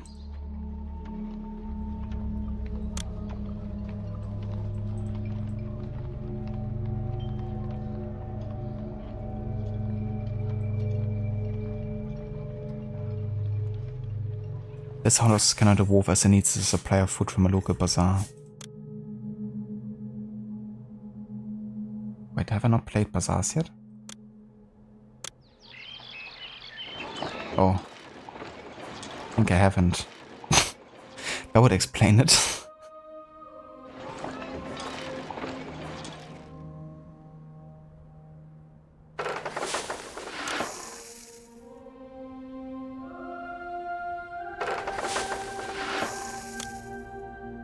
There's no fix here. Okay. Maybe they just went to this granary because it's like closer or something. Actually thinking to skip Valhalla this time because you want to stream how you get the achievements and you want to make space for other games as well. You want to do the rest of Mafia series, Witcher 3 and Plague Tale for first time, and GTA 5 of course. Is GTA 5 also gonna be first time for you? Or have you played the game before? But that's fair. I mean, Valhalla is such a large game, right? And also if you have like limited, you know, kind of like time available to play with such a game like this, it's probably better spent on a game you haven't played yet. Like Witcher 3 for instance. I have to say I'm quite excited about seeing you play that game because it's like one of my favorites for sure for the past couple of years. But yeah, no worries. I hope you enjoy your dinner. And definitely enjoy the luck as well. Thanks again so much for the raid. And yeah, enjoy.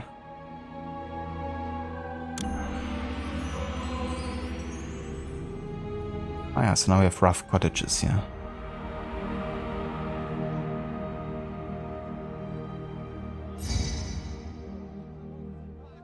Ah yeah, so only if the nearby houses are also like better looking will we be able to like evolve it to the next level here, I guess. I think I may have to get rid of these ones here. Because they can't really evolve further given that they are not built with another row of houses.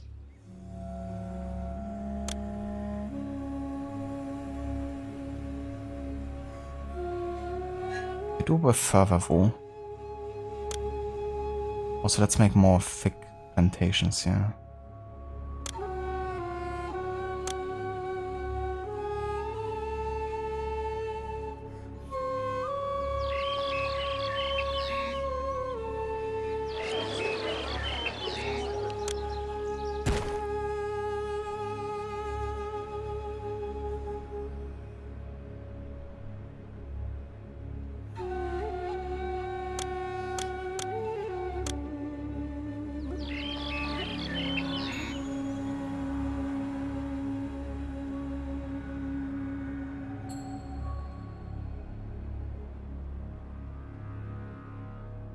Okay, that we have to do. We could place more on this side as well, actually.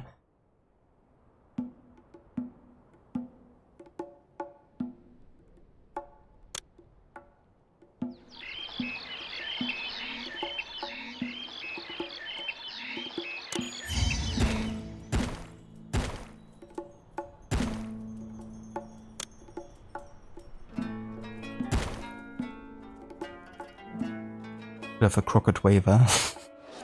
That was by accident. And let's also place a work camp, I guess. Here.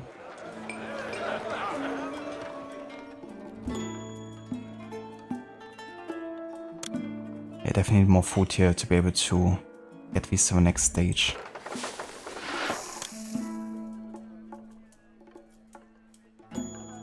Oh, what the heck happened here? It just flooded? No. God damn it.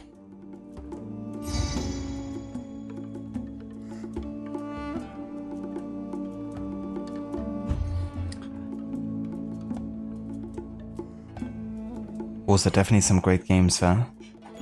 And Maite, you have only played GTA 5 from the games that Schiller mentioned. You already own it, but haven't gotten into it yet. Yeah, GTA 5 was a really good game. I appreciated it even more my second time playing than on my first. It's just very iconic, I think, with the characters and the mission you have, and there's also a first GTA game that I think had like a dedicated soundtrack.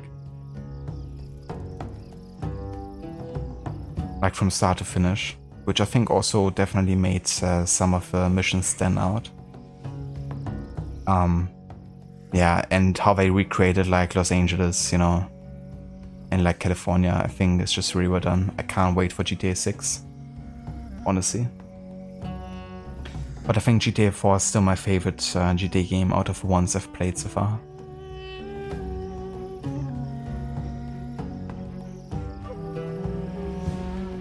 This game reminds you of some farming games you have played both on mobile and PC.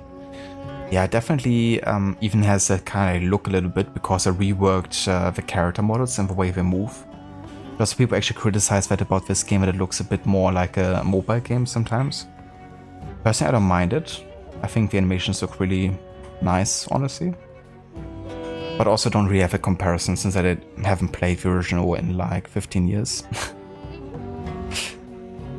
But it definitely has, you know, like a farming aspect to it. You really gotta make sure to have enough food and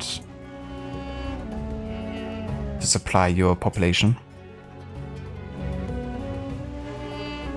So, blessing from Osiris.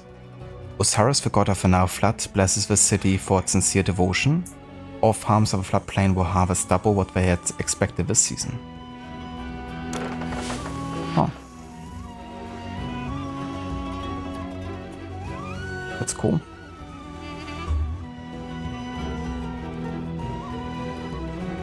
But I still gotta wait until the flood is over, though.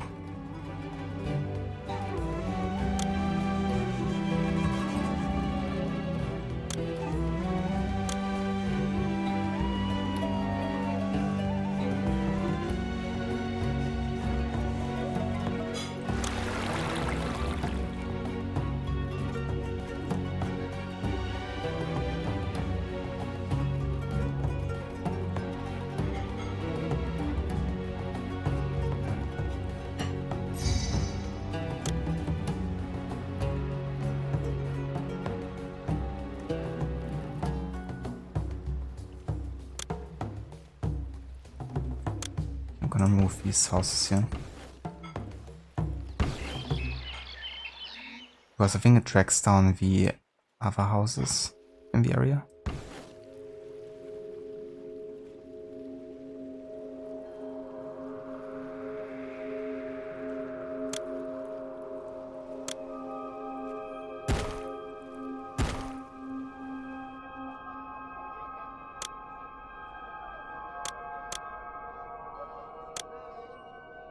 I haven't played the placed the police station yet, have I?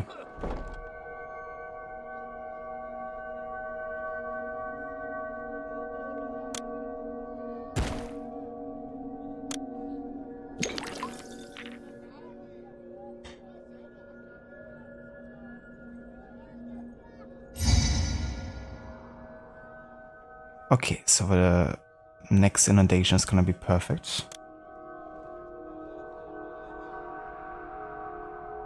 I might have haven't played GTA 4 as well. You own all GTA games, but 4 and 5 are the only ones you haven't played. I see. I definitely recommend. They're really good in the story department as well, I think. Especially 4. 5 was, I guess, more on the entertaining side, but also had some really good moments. But yeah, they're so good. Really recommend playing them. But for me, it's the other way around. I played GTA 4 and 5 first, and just recently went back to visit Vice City and San Andreas. I played for San Andreas just a few months ago, actually, and really enjoyed it, I have to say. I was really impressed with the amount of content that it had, you know, and how much you could just do in it.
I played the definitive, or you got the definitive edition.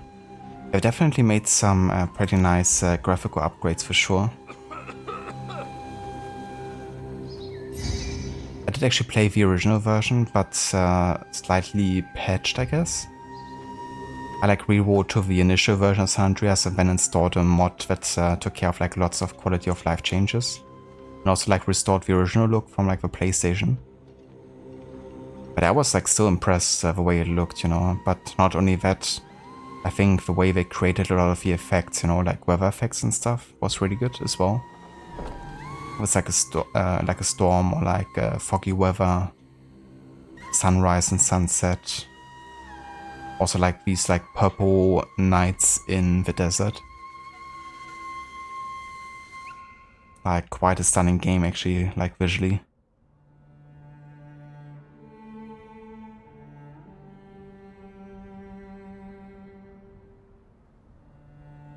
So nearby housing is still detrimental to the like neighborhood, but why? What are they missing? They got enough roads here, enough water supply.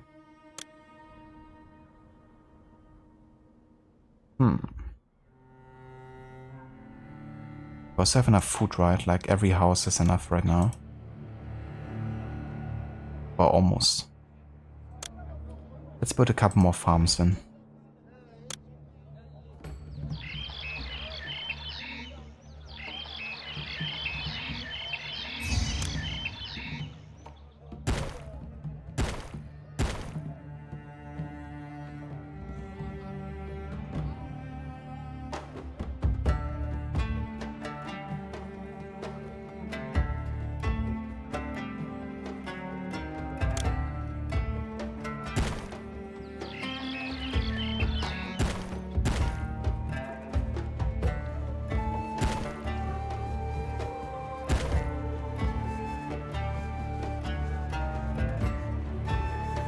Jesus, it's flooding again. God damn it. Okay, how about we hold another festival for Cyrus here? Let's go for a lavish one. Wanna appease him.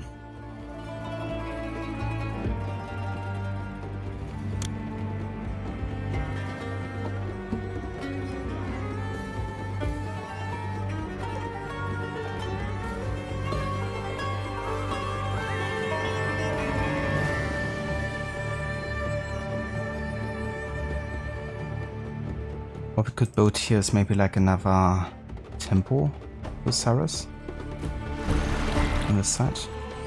Oh yeah, I'd actually transform these houses. That's what they were missing, religion, clearly.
Ah, I'm still missing entertainment here for the next stage. Okay, yeah. Entertainment. Let's place a juggler school here. And then we can place a booth on that side. One on this side. Osiris, the god of the Nile flood, blesses the city for its sincere devotion. All farms on the floodplain will harvest double what they have expected this season. Nice.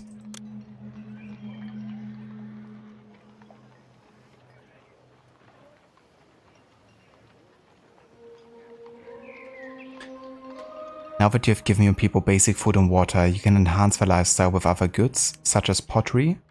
Build a clay pit closer to the water and a potter nearby. Make sure these have access to labor as usual, and before long a cart will deliver clay to the potter, who will create pottery for your city. Build a storage yard to store the final product as well as any excess clay the potter does not need. 3 clay pits can usually supply enough clay for 4 potters. Working from a bazaar will collect the pottery from a storage yard and distribute it just as they do food. Industries like pottery also provide the city's inhabitants with much needed jobs. Okay, so 3 clay pits can usually supply 4 potters. Okay.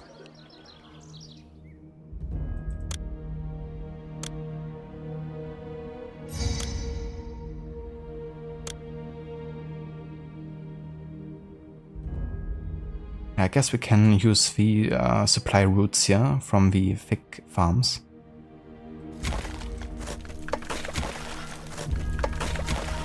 Okay, so 3 here. And we can place 4 potteries.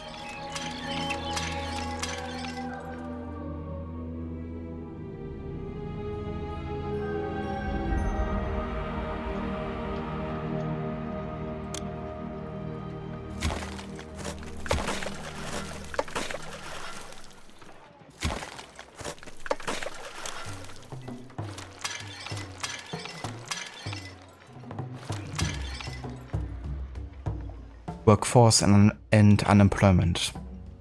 You always have to make sure that you have more population than job openings. However, not everyone in your city is able to work. You can get a quick glance at your working population and unemployment stats by hovering over the population counter on the top panel. More info is also available from your overseers. Try to keep unemployment below 10%, but make sure you always have enough workers. Pharaoh, a new era, simulates an aging population where only 60% of the 20 to 49-year-olds are available for work. If you have trouble with this system, you can use the options to switch to a fixed worker ratio for your population, regardless of their age. In order to teach you how to play with this mechanic, the option won't affect this tutorial. Okay. Might turn it off after this one war, because you know, the easier the better for me with these kind of games.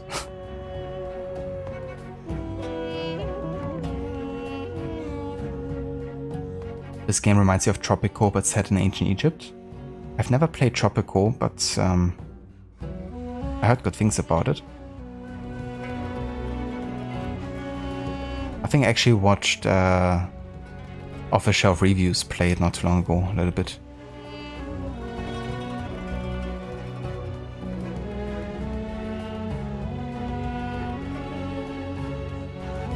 Yeah, Levi also just mentioned that it's like one of the best games. Tropico. Tropico is a nice game if you enjoy games like this one here. Yeah, like honestly I haven't really played many city builders, but I can definitely see the appeal of it. I mean, in a way Predynastic Egypt had like elements of it, I guess. I mean, not really to this like sandbox level. I definitely enjoyed like having to deal with like impacts on like your, you know, population and all that. I guess I like it also if it's maybe like a bit more streamlined. But yeah, I would be down to maybe dive into some other ones. Thanks for recommendation, Schiller.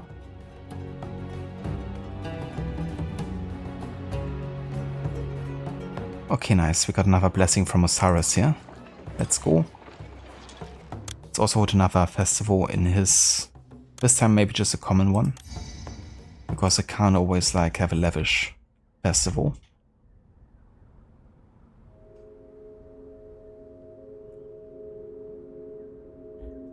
Alright, so we've got entertainment now.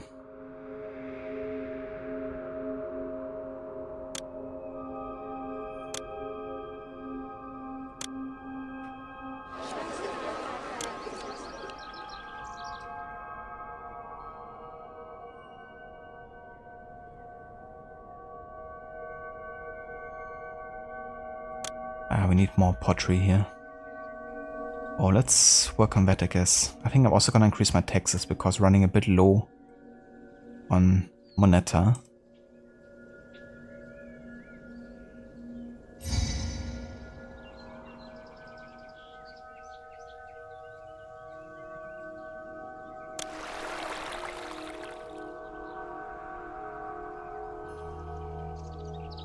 But I'm definitely starting to store pottery now.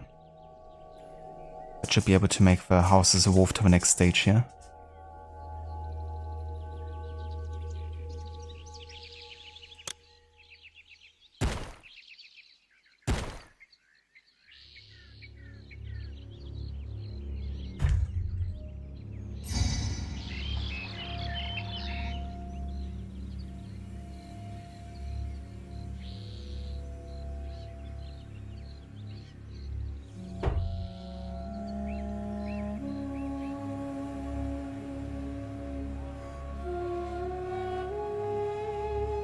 I think it's also time to build another granary because these guys are all waiting to deliver.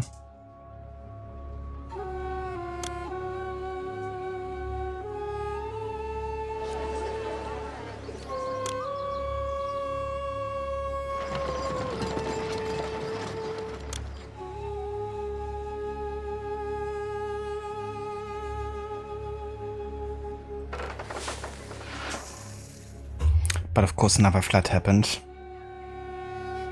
Not like this. Fuck you! Yeah, fuck the flood. Hey there, Seraph, welcome in. How's it going?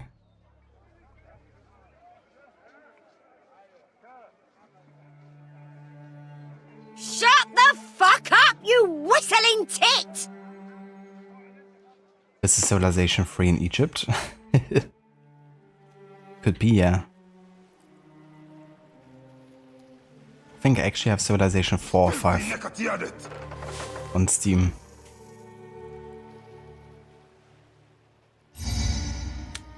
Oh shit.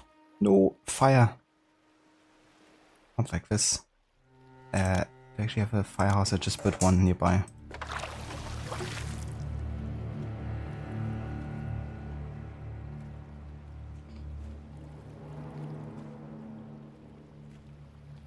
You mean Caesar free? Okay. I've never played the game either. Is it any good?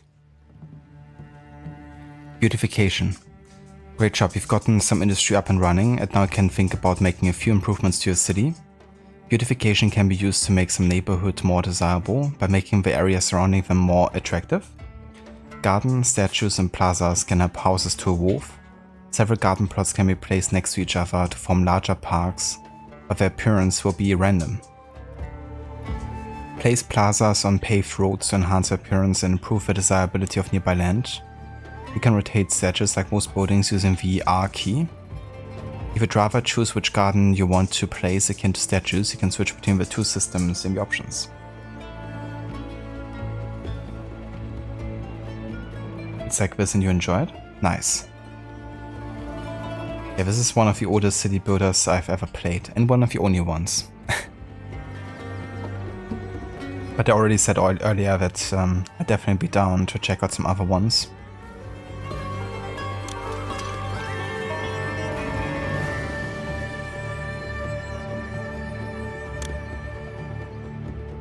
Okay.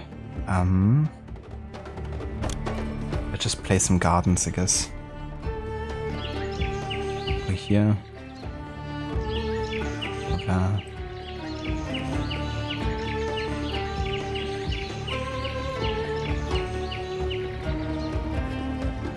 Don't really have much money anymore though. Need to increase my taxes. So don't try and run before you can walk, because you still got a long way to go. Words.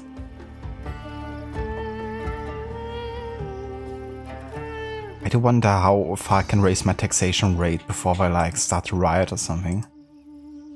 But given I'm providing them with lots of, you know, great stuff, I can definitely pay 20% taxes, right? Okay, gotta rebuild my work camp here. Can't put it on ruins though.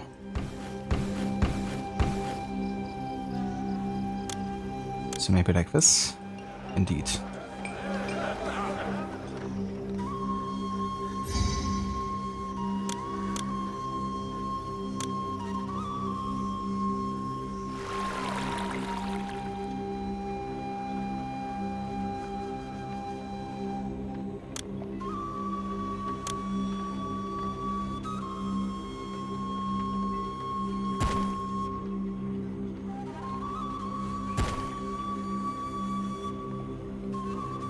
Entertainment coverage.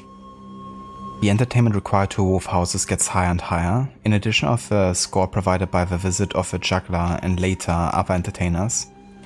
Houses also get bonus points depending on your general coverage.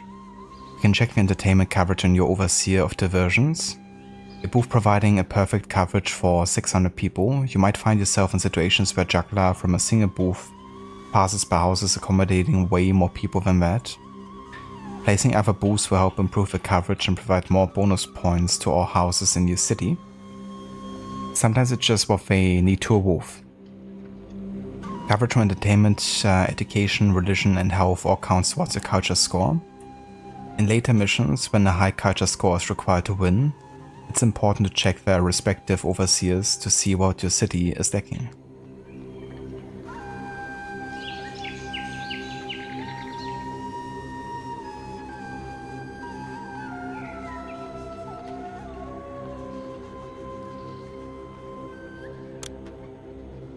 Okay, so they need more entertainment here, apparently. I can't really place more booths nearby. Maybe here?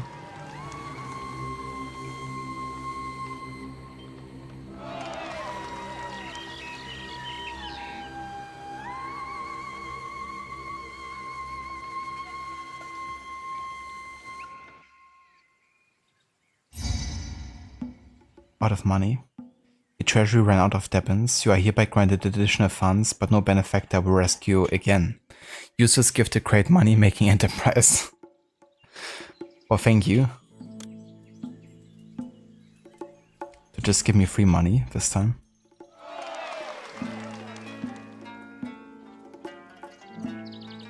Okay, nice. We got our first modest homesteads. Shouldn't be too long until we have 10, I guess. We'll just place more paved roads, I guess.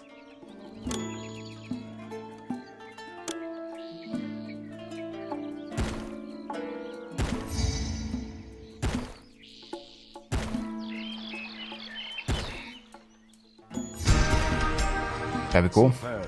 Your own citizens are beginning to look to you as their caretaker, and neighboring cities also hail you as a provider in times of need.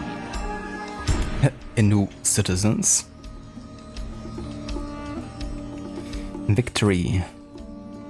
Mission was completed in 65 months. Let's go.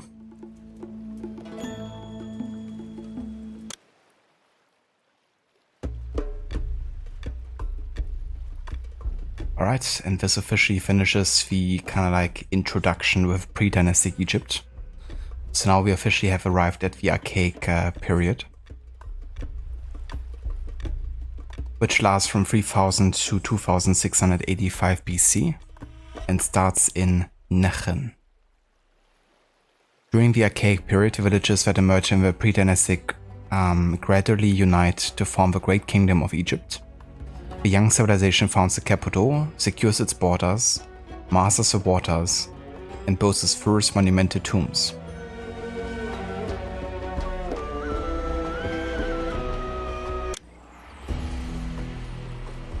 Okay, let's have a look now into mission selection here, because we basically have finished the tutorial and I would like to see how many missions are here.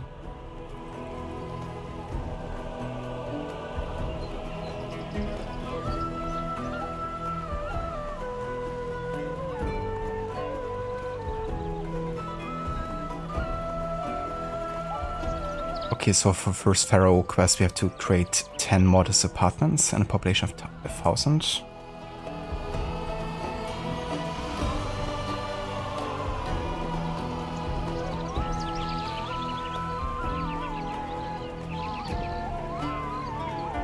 It does, Schiller, yeah. So initially it only went until New Kingdom, 1279 BC. That's where the main game ended for Pharaoh.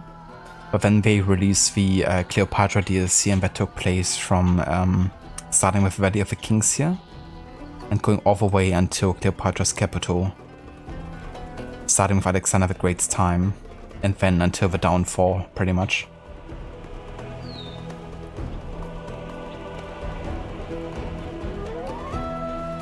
Yeah, it covers basically the entire like dynastic period of Egypt. From the first pharaoh to the last. Which is pretty cool, but yeah, that also makes it a very long game. You can spend well over 100 hours just trying to beat the main game campaigns. Which is why I will be a bit more selective about them. I won't be spending 100 hours on this game. But yeah, I will play certain like moments in history, you know, like the first pharaoh. Maybe another one in the archaic period and then move on to the next. And then choose basically what, you know. I mean, the first pyramid, though, this one is a guaranteed one for me. Ancient writing from the Old Kingdom. But yeah, I definitely won't be doing all of them. Because that's just too much for me, you know. I can play a game like Valhalla for 100 hours, but City Builders is a different case.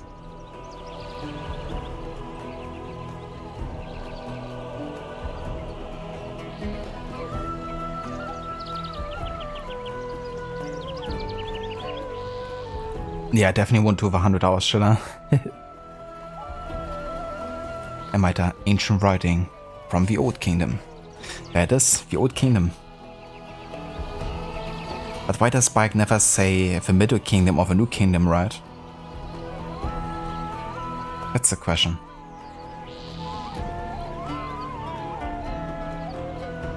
It's like never writing from a Mythic Kingdom. There's some really tricky ones, skills like, oh yeah? Yeah, that's the thing, right? Like, I'm also definitely not like, I wouldn't say I'm like, you know, well-versed in this genre. So if I come across challenging parts, I might as well, you know, fail the mission. Gonna have to see. But yeah, so looking at the archive period, I'm probably just gonna do the first Pharaoh. And I think maybe the first two. Like the Capital and the first Pharaoh. And then I will already move on to the first pyramid.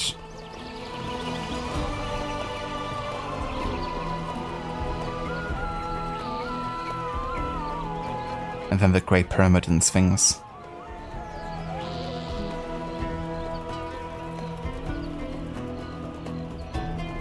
But yeah, that will probably maybe be the only missions I will do in this chapter.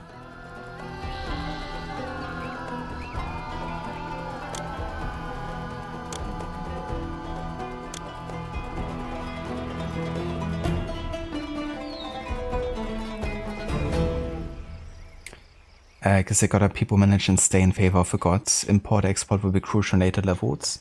And then sometimes be required to acquire materials for monuments. I see. That's good to know. I'm definitely still sticking with what the game has set out for me, but I think, yeah, after the next two missions, I'll probably choose the missions a bit more wisely. And then I just have to deal with, like, difficulty increases, I guess.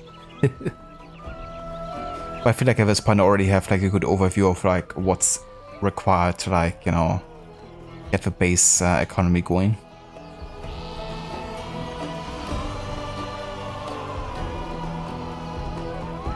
Do I know the story of the first Pharaoh? I wouldn't really say in detail in Malta, but we can learn about it. I actually have a channel point reward called History Time, and by redeeming that you can actually choose for me to investigate a certain topic, either by watching like a part of a documentary or by reading up an article on like Wikipedia or like yeah, other scientific, you know, resources. Or if you just want to share, that's also fine.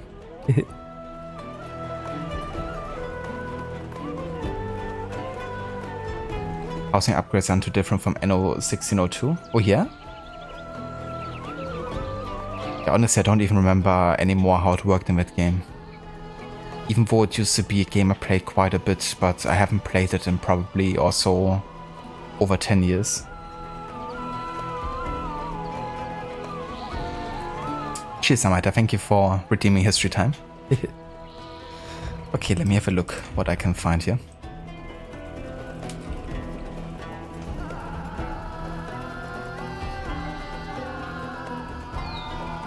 Ah yeah, funny that you mentioned that, because earlier I actually opened up an article about the early dynastic period of Egypt, and there's literally an article about the first Pharaoh.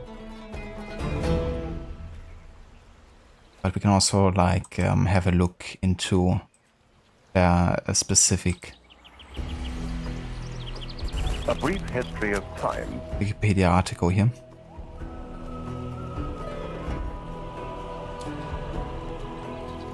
So, according to Manetho, is believed to have been an Egyptian priest from Sebennytos who lived in the Ptolemaic kingdom in the early 3rd century BC. The first monarch of a unified Upper and Lower Egypt was Menes, who is now identified with Nama. Indeed, Nama is the earliest recorded 1st dynasty monarch. Nama appears first on the necropolis seal impressions of Den and Ka. This shows that Nama was recognized by the 1st dynasty kings as an important founding figure.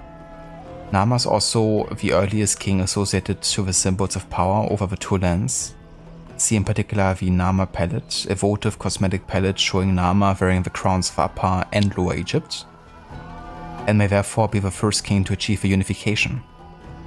Consequently, the current consensus is that Menes and Nama refer to the same person.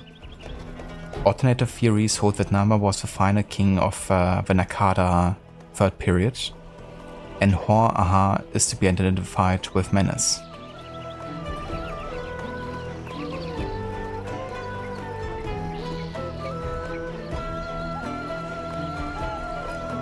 So his name may have meant a painful catfish or stinging catfish, a harsh catfish, or a fierce catfish.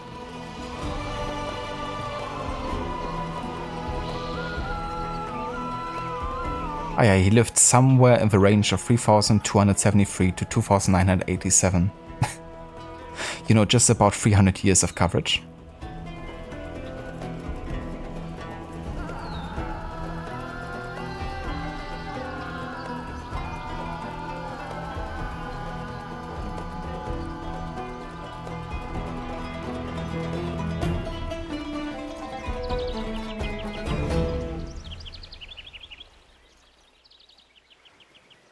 Because like high-level housing in this game needs 2 on 2, and you think very late stages even 3 to 3, but you might be misremembering. Definitely 2 by 2, yeah, to like get you know, proper housing, like modest homesteads and stuff. That's a good point about 3 by 3, because that should maybe be something I would try next time. Or like, you know, the like really high-level houses. And then if you have like only single houses next to them, they might not evolve to the next stage because they kind of like drag them down. With like, just like the neighborhood, I guess.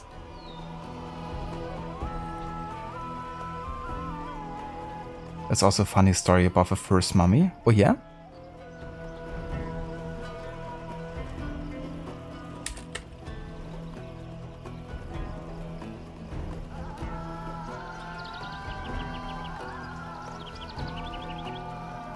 So talking about the first Egyptian mummy? Because there's actually one found in Argentina apparently, and then in Chile.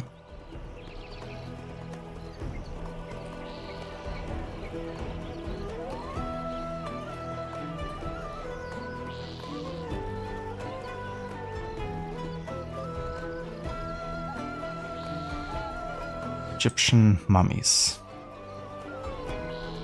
Until recently, it was believed that the earliest ancient Egyptian mummies were created naturally due to the environment in which they were buried. It suggested that artificial mummification occurred 1,500 years earlier than first thought.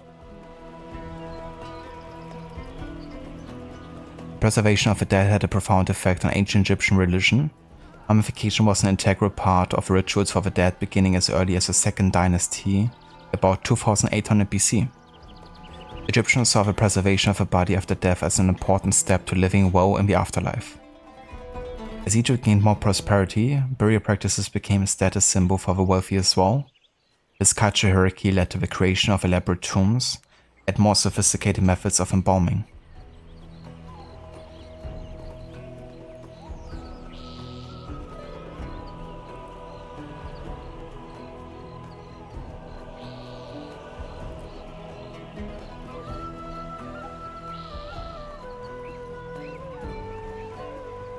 Because the first mummy in the world was in South America. The story is also on AC Origins if you play the Discovery mode. I have played it, yeah, many years back. Initially I played it because, I mean, I wanted to know about the history, but I also wanted to get this skin for Senna really bad, the white skin. But I ended up replaying the Discovery Tour another time actually, a couple years later back. And I'm gonna play it again this year, when I do my historical order run for Origins. I'm gonna do it so that every time I'm about to leave an area, I'm gonna go into the Discovery Tour and then do the Discovery Tours in that area. Kind of like learn more about where we spend time. And eventually I wanna do all the Discovery Tours again. It's gonna be cool because, you know, having played these games now and also like investigating some of the history, it's gonna definitely lead to lots of overlays for Origins. And I think I'm gonna appreciate Origins setting even more than I already do.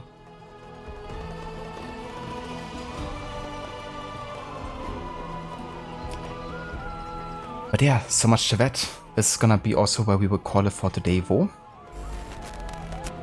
So thank you all for coming by and for joining for the first stream of Pharaoh, and for joining the introduction of the game. So next time we will truly go into the archaic period and start in the year 3000, because now we just had like a bit of a recap, I guess, of the late Predynastic period.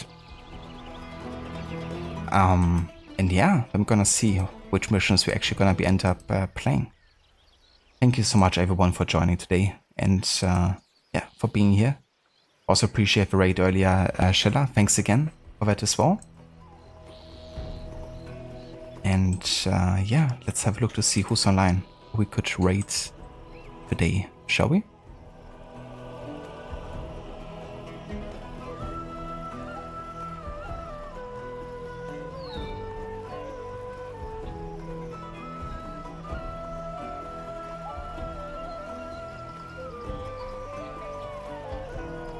Am I referring to one where one pharaoh was killed by his brother and the body pieces were scattered around Egypt? His wife got all of them together and created the first mummy in a way and revived him. That is like really similar to the Osiris story as well, isn't it? Like eerily similar actually, when I read it up the other day. Because that's essentially what also happens to him. Interesting. And yeah, no worries for the stream, and Maita. Thanks for being here and for joining. You too, Shilla. Hope you have a good rest of the evening. Hope you also catch some good sleep tonight, hopefully.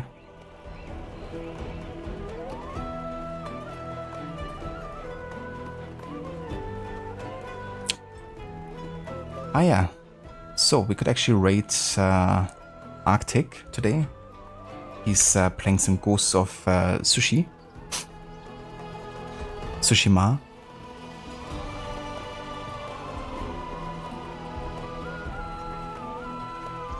Catch you next time, Gislek. Take care, dude. Have a good night as well later.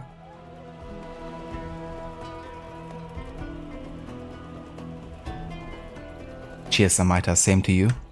Catch you again soon. So if you would like to follow us for the raid over to Arctic, feel free to copy paste those raider modes. Got one for subs and one for non-subs. And yeah, I will catch you again next time. Until then, take care and have a good one.